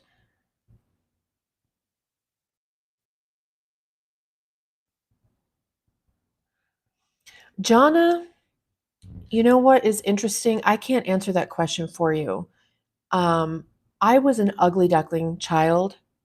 My sister was considered a very beautiful cherub. She was like an angel. And then there was me, like sick mouth breather. And so by the time I was considered to be beautiful by society, I already had my identity formed. So I have a different take on things, right? I don't walk around being like, So beautiful. Just try to talk to me. I'm not like that. I already had my identity together and formed. Now, I think people, women, girls, whoever that grow up very beautiful from the time they're little and everybody tells them that all the time, that's their identity. And it's hard to know where their humility comes from. Whenever I see a pretty little girl, um, if it's appropriate, I'll kind of slip in that she's just got a beautiful smile and can change people's lives just by smiling at them. That kindness and friendliness is her superpower, not beauty. I wouldn't say not beauty, but I would plant some other thing in her head, some other superpower. Wow, you are super intelligent. That's amazing. Oh my gosh, you're so friendly. I hope you smile at people all the time. It makes people feel good, something like that. So, um, to approach a beautiful person, you just do it. You just do it. Beautiful women are approached by people all the time, and a lot of the times they're creepy guys, and they're hated by other women. So when someone is just really nice to them and kind and loving, you know, you know what I mean? Beautiful women, we need to be taken care of. And you see like a beautiful woman with a not gorgeous guy, it's because men and women hold different social currency. A woman's beauty and fertility and her femininity and submissiveness, the right kind of submissiveness. I don't mean like oppressive submissiveness. Those things are really, really important. And the men who are able to be women are attracted to social power. So it's the men who are going to be able to protect and provide for their family. Those are the men women are attracted to. Women aren't particularly necessarily attracted to good looking men, muscle men, anything like that. Like I would never date a bodybuilder or a model or anyone. That's silly. That's not attractive to me. Um, for me, it's wit. If someone's funny, they have brains, they're interesting. I was attracted to really all the wrong things. I mean, other than like looks, I didn't really have a type when it came to looks. It was more like intellect and personality and humor and stuff. I really should have focused more on having a spiritual boyfriend or mate and a breadwinning, loyal, wonderful type husband person. Absolutely. Yeah. Yeah. Looks aren't that important to me. And as a matter of fact, I tried to date someone who I thought would be a good guy, and he'd been trying for a long time. So I thought, maybe let's try it out. But he was just too unattractive. I really thought I could get over it. I thought, it's up to me, right? It's up to me who I fall in love with. And with enough time together, that oxytocin bond will happen. There's a line. No, being decent looking is fine. Being a male supermodel, for me, I'm not interested, but there's plenty of beautiful girls out there who would like to be with a guy that's more of their like they look like a good couple. They look like they're equally as good looking, which makes sense. But, I didn't want someone who looked like a male model because I think that's kind of just no, no. As a matter of fact, the man that I had my children with. Did you guys ever watch the Unbreakable Kimmy Schmidt? Or let's even say The Matrix. So I had my kids, their bio daddy. You have a wonderful, I know you have a wonderful personality. I can tell. But my kids' daddy, I mean, I picked him for genetics. I had lots of opportunities, but I wasn't seeing the genetics. So high IQ. Where are you looking? Where do the girls, I'm assuming you're looking for girls. Where do the people with high IQs hang out? They're home alone. It's hard to meet people these days, especially if you're smart and you're an introvert. But my kid's dad looks like a cross between Morpheus and Titus. Either one he could be mistaken for in public, if you get what I'm saying. And you go to the gym every other day. That's good. Did you see the thing where Mr. Beast was doing a challenge with his friend and they're like, we're going to go to the gym for 300 straight days. And his friend, after like 200 days, hadn't gained any muscle at all? It's because he was going every single day. You have to alternate and give your muscles a chance to, when you're working out, you're ripping your muscles up and then they have to rebuild. If you're ripping and tearing, there's never any rebuilding going on. So you want to do chest, back, and shoulders one day, then cardio the next day, then legs and arms one day, then cardio the next day, then chest, back, and shoulders, and then and you alternate it like that. Every other day is cardio.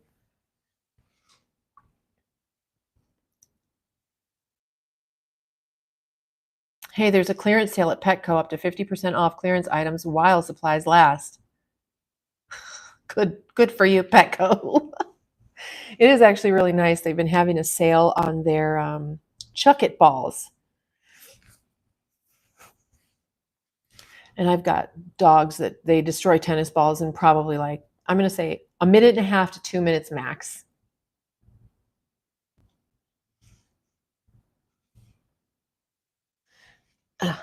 I gave Shadow a bath yesterday and rest. Yeah. So every other day is cardio, and then every other day is the alternating groups. That's how you build muscle. I don't know what happened with that challenge. I don't know if they're done yet or not. But I really have to pee. I'll be right back.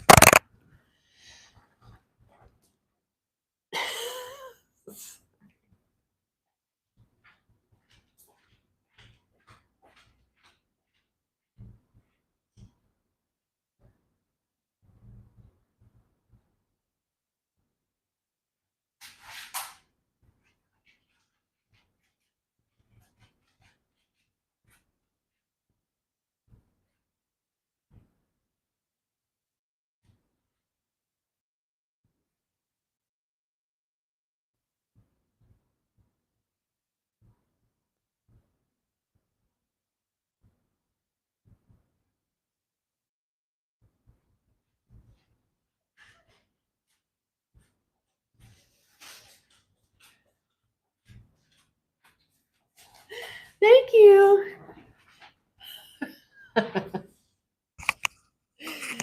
Yeah. What happened? What'd I miss?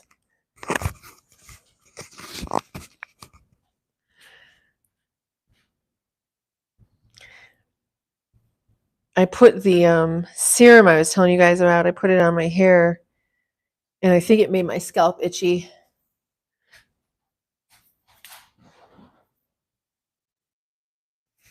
I swear I don't have bugs.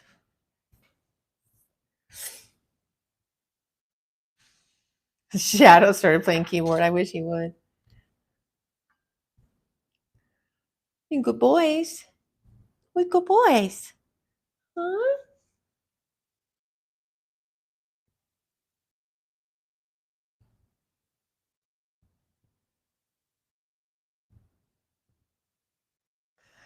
They are good babies. So I will tell you that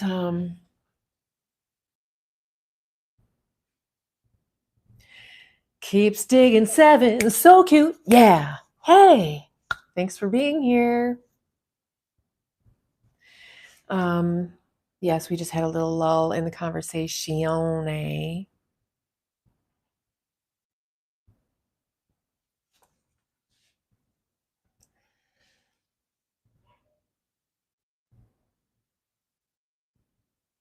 Oh, you know what? I got some a drink from the store. Let me go get it. I'm gonna show you guys what it is. I like to try new stuff.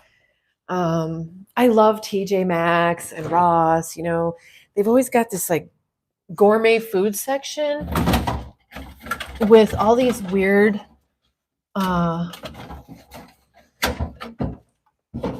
weird things, you're never going to hear of. So they had like this little 4-pack of these little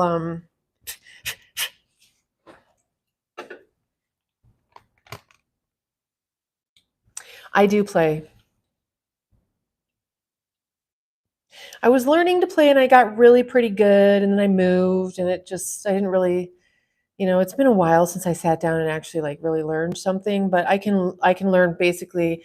I mean, most songs are 4 chords and they're very simple. Um yeah, exactly. So I got this. It's actually really good. I wasn't mad at it at all. It didn't give me a stomach ache. Um, when I went to the natural market and I got that protein powder last week, it made me nauseous.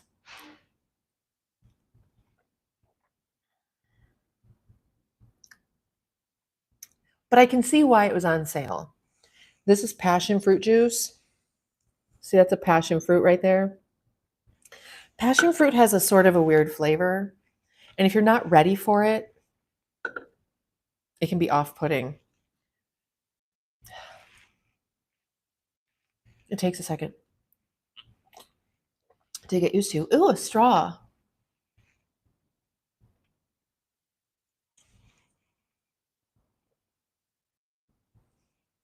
It's actually really satisfying. It's really good. You should get yourself a passion fruit.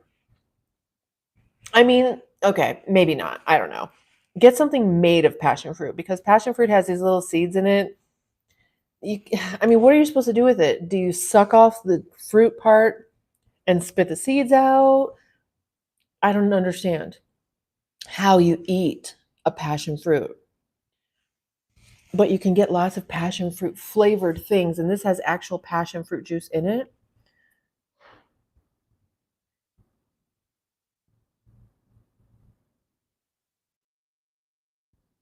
It's really good. You guys, it's Sunday. What are we going to do? We should plan a field trip. We should go visit Isabella on her island. Sorry, girl. I'm kidding.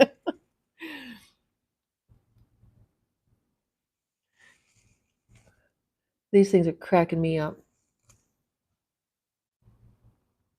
Oh, yeah, yeah, yeah. What about mango? Does mango do that to you as well? What about avocado? I'm just joking. I'm kidding, Isabella.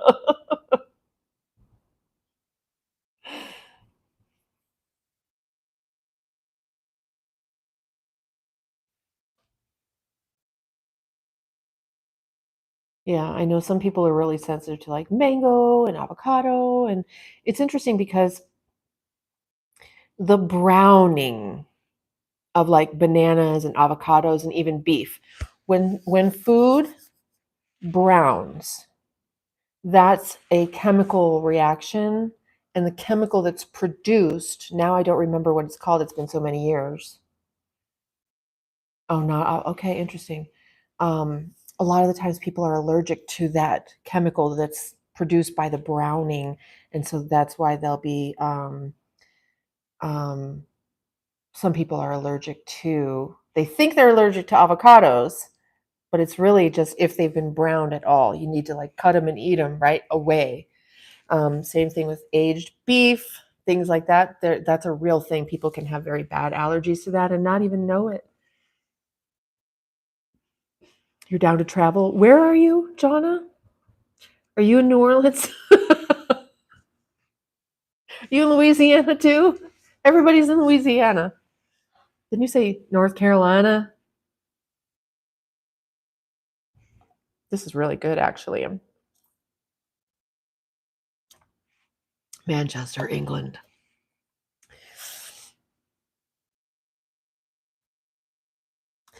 I once had a patron saint from London. It was the weirdest thing ever.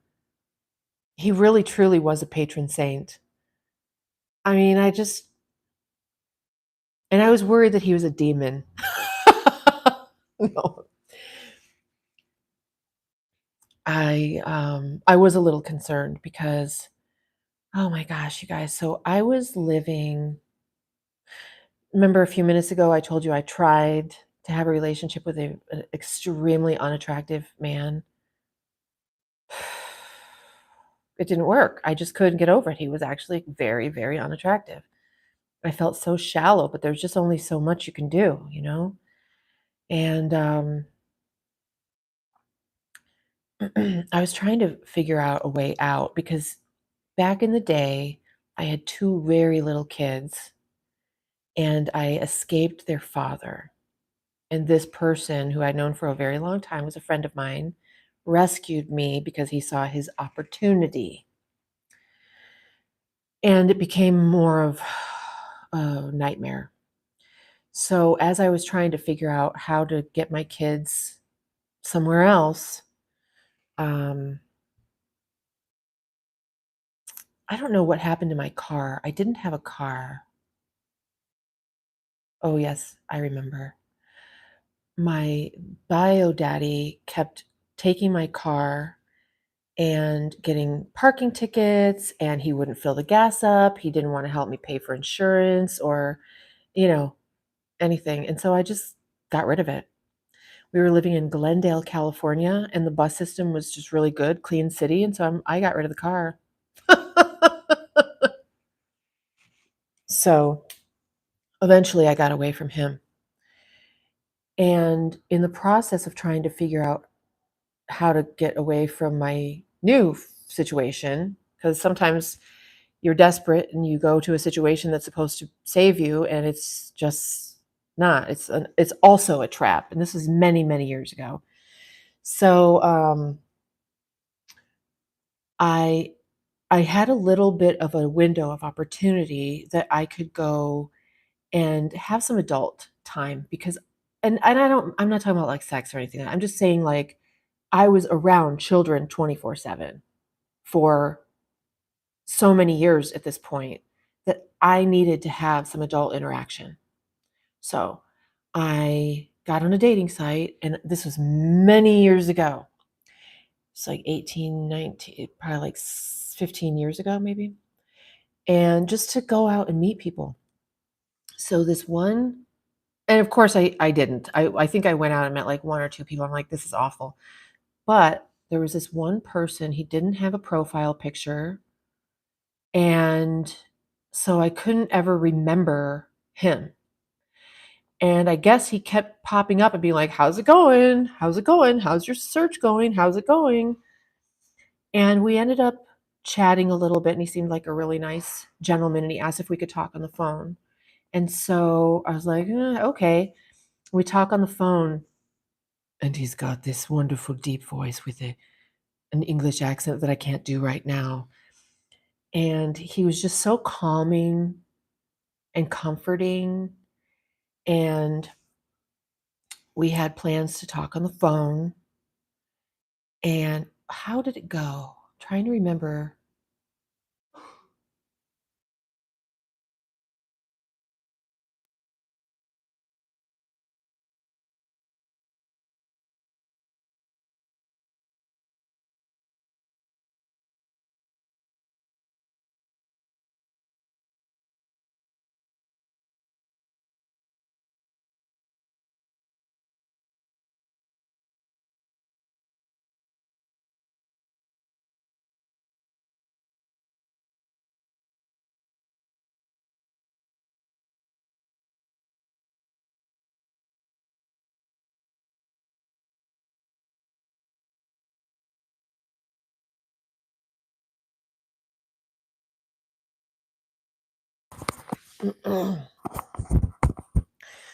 Okay, sorry about that. I was just super, super rambling. Yeah, man's voice is very important to me too. Um, but what I found now that my children are older, like my 14-year-old son has a deep voice. I can't understand what they're saying. I was like, what? What? Because their voices are so deep. It's like I can't. It's below where I can hear or something. Not interested anymore. Okay. Um. So anyway, this guy kept bugging me, but because he didn't have a picture on his profile, I really couldn't. I didn't know. So anyway, we ended up talking on the phone, and the car I was driving blew up. The car I just bought, it blew up on the fucking road. Like, okay, it was a BMW 740 or something like that. And these cars are amazing vehicles. And I was teaching my little young children how you pass on a mountain road. And I downshifted, and I had heard a little weird sound in the engine for a couple of weeks. I downshifted to pass, and everything just went flying. The fan blades, now those fan blades are made of steel, but so is the hood or the bonnet of the car. The fan blades sliced right through the metal of the hood of the car, right? This thing is like there's pieces flying everywhere. And a family behind us stopped and made sure we were okay. And I don't even remember what happened after that. But so then I ended up having another phone call with this guy from London. And I told him what happened. I'd never met this guy before. Talked to him on the phone maybe 3 times. Never met him, never seen his picture. He sends me $6,000, $8,000, something like that. And I was able to buy a newer little car and move the hell out of there and move to Big Bear Lake, California, where I started over. But yeah, and then he did that a few more times. This guy from London. I'm like, let me come to London. Let me come visit you. Nope. Who does that? So it did make me a little bit concerned. Is he trying to lure me into something? Is this like a Diddy freak off? What's going on here? But nothing, nothing. He just, over the period of years that I knew him, and he still reaches out sometimes, he probably gave me, over the period of, I don't know, a few years, like chunks of money. I'm going to say like 30 grand maybe. And I'm like, now, but here was the thing. Hi, Takalandi. Hi. When there's a man that wants to spoil you like that and you can't reciprocate in any way, that's a bummer. You know, I, it was like, that is a lot, right? And, I couldn't have any kind of relationship with this guy. He was just going to send me some money here and there. And it was like, yeah, that's cool, but you know, I think, women, it's wonderful to be taken care of, but if you don't have the relationship behind it, that's kind of a bummer, right? Because then you still gotta, whatever. Anyway, enough about that. That was my London guy story. He's a famous horse breeder. He breeds famous race horses. That's what he does. That's his life. And go ahead with your bad self. That's my story. You know what though? You need money in this world. Yes, money isn't a thing to some people, but people who have it, it's a thing to, or they wouldn't have any. The people who money isn't a thing to don't have money. It's not a thing, right? Money decided that no one who didn't love it would ever have it. Let that sink in. I love money. I have so much fun with money. I even love paying bills. I don't spend a lot though, on just random things. I don't like things. I don't want to be responsible for a bunch of things. I'm sort of a minimalist. I'll be more of a minimalist once my kiddos have their own lives. But yeah, it's, I think, better to have the whole package.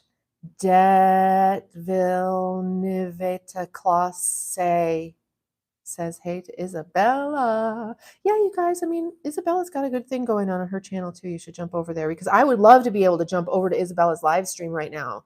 Isabella, are you up for doing a live stream? I think they have to serve a purpose too. You lost lots the other day. What happened? Yeah, utilitarian. I'm the same way. I mean, someone gave me a rose bush for my birthday one time, and they're like, now you got to feed and water it every day. I'm like, so you gave me another child. Thanks. So since you gave it to me, that means you're partially responsible. You need to come over here and feed and water it every other day at least. I'm kind of a dick like that. Like, oh my God, did you really just give me something I've got to take care of? Oh my God. Oh, so next time. But you guys go over to Isabella's and subscribe and click the notification bell for all so that we can all be notified when she's doing a live stream. And then I'll jump on with you guys to Isabella's live. She's just getting started with live stream, so she's not completely comfortable with it yet.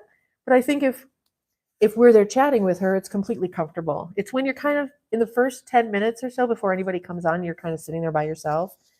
But YouTube, it takes about 10 minutes for it to push you up into the feed.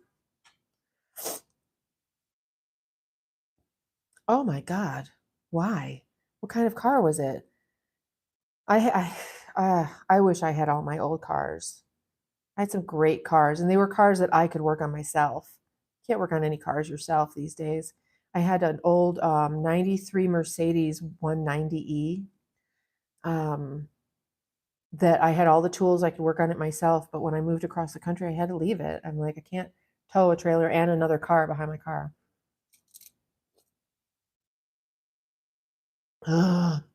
You've sub to Isabella or sub to me or both? Because we could all go over there and help her get good at her lives. Forward focus with mods. Yeah. I don't know anything so much about like the Fords and how they mod that. I know you guys can mod out really anything. 190E, that was a great car. And it was that old, but it only had 140,000 miles on it. And it was in really good condition considering. Oh my goodness. Why did your mom sell it for that cheap? That's painful. Yeah, I used to have a little Porsche 944 that I drove all over this country with two dogs that I had then. You can't do car work.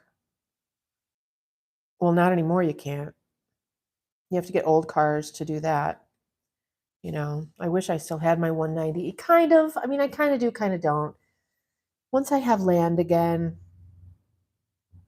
not like I ever had land.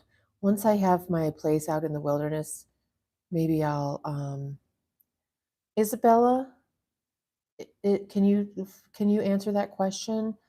Um, she's here in the chat. It's just her name, Isabella Malmquist. Did I say that right?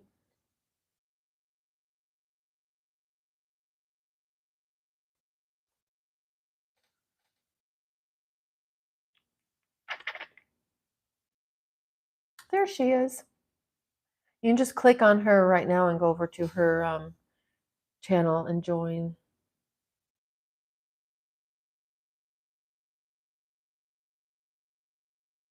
Didn't like the look of it. Oh, of your car? Oh my God. I know I drive a Subaru Ascent. I know, like, I've noticed Subarus, like the WRXs and the,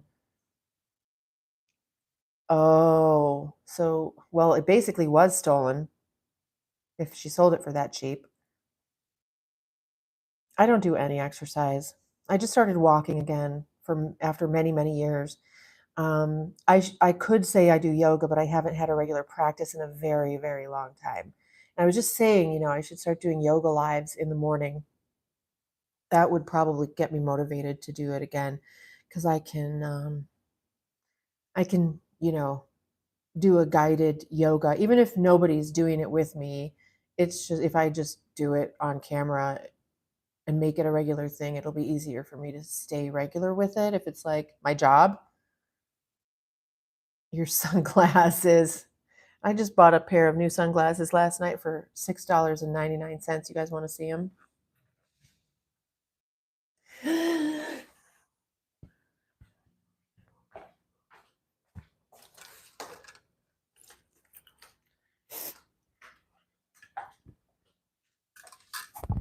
Okay. These aren't them. I just found these. I don't know why I bought these. They're really old and scratched up, but I found them, and so I try to keep them in my car for passengers. But see, they kind of make my hair go out like that. Should I wear them like this?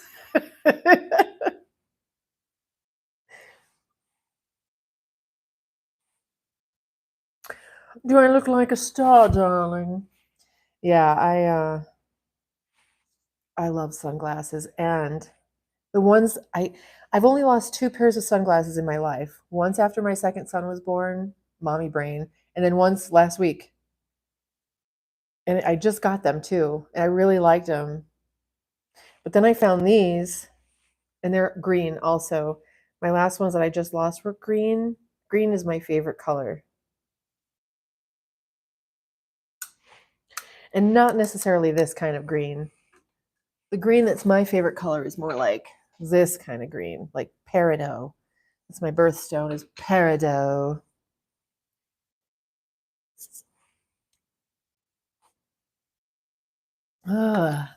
This is just so good.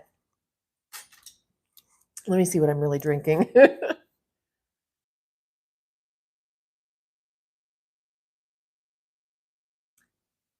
55 milligrams of sodium, which is 2% of the USRDA.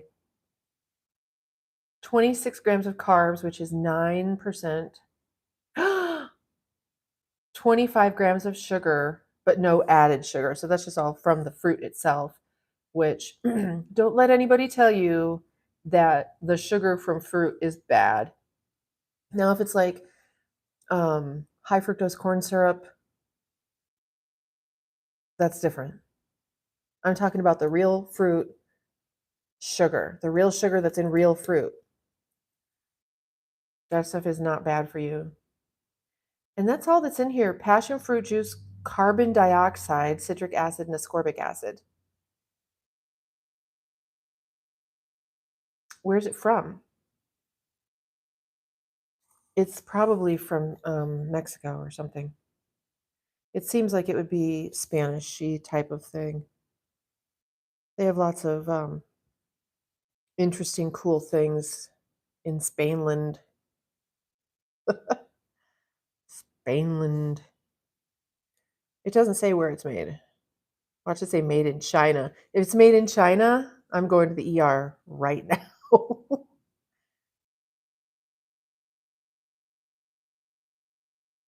Miami, Florida.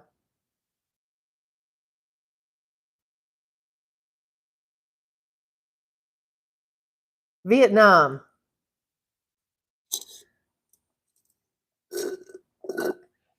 Oh my gosh, yes. And the way to break that addiction is with fruit sugar. Isn't that funny? I couldn't believe it several years ago when they started saying how bad high fructose corn syrup was, even from fruit. I'm like, that is such a lie. I mean, this is what I went to school for. That's a lie. To break those carb cravings, just replace it with fruit and fruit juice. Yes. Oh my gosh, yes.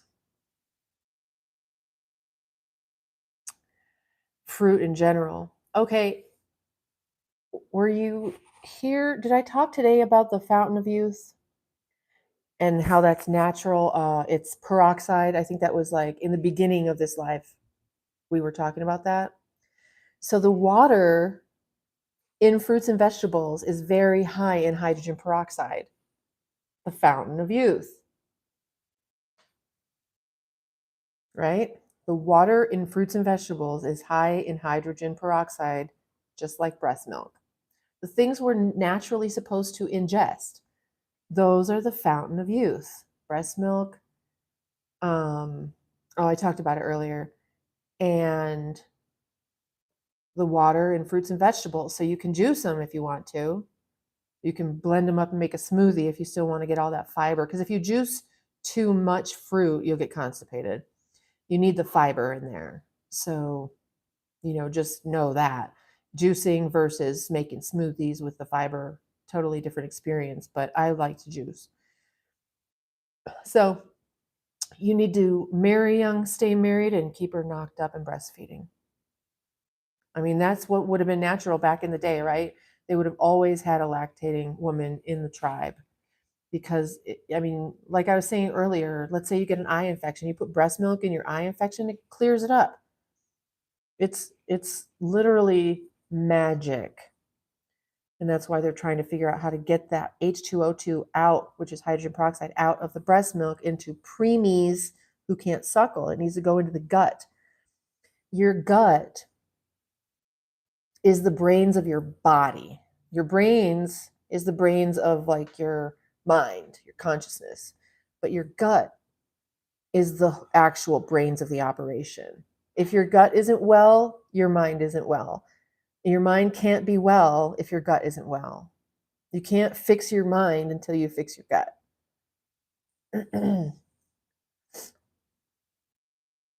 So being anti-inflammatory is basically what that's about. It's about fixing your gut, making sure that not only the things that you're eating are anti-inflammatory, but they're assimilating. Because the whole point of eating is to create new cells. So if what you eat resonates, we need to eat foods that resonate as high or higher than our own life force, or it's killing us. If we eat foods that have a lower vibration than our own bodies, they're robbing our life force. That's real talk. Real talk, real talk. Should that be the name of my live stream? Real talk, real talk.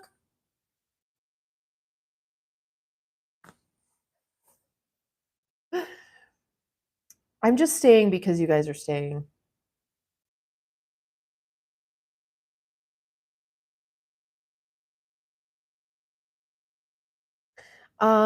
I was in a couple movies. I didn't really like doing movies. I'm in The Man on the Moon with Jim Carrey, and I was an extra. So Jenna-veev, real talk.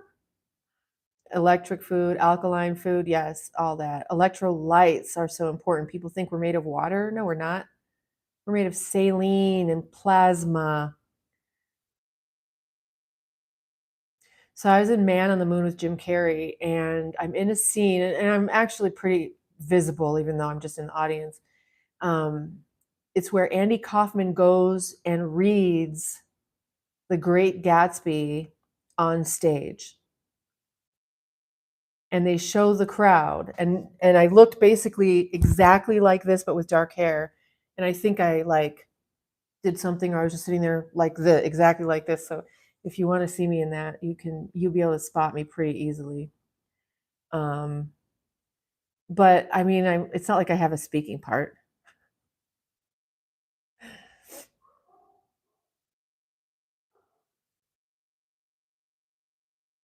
Silica water, huh? I don't know anything about silica water. It sounds dangerous.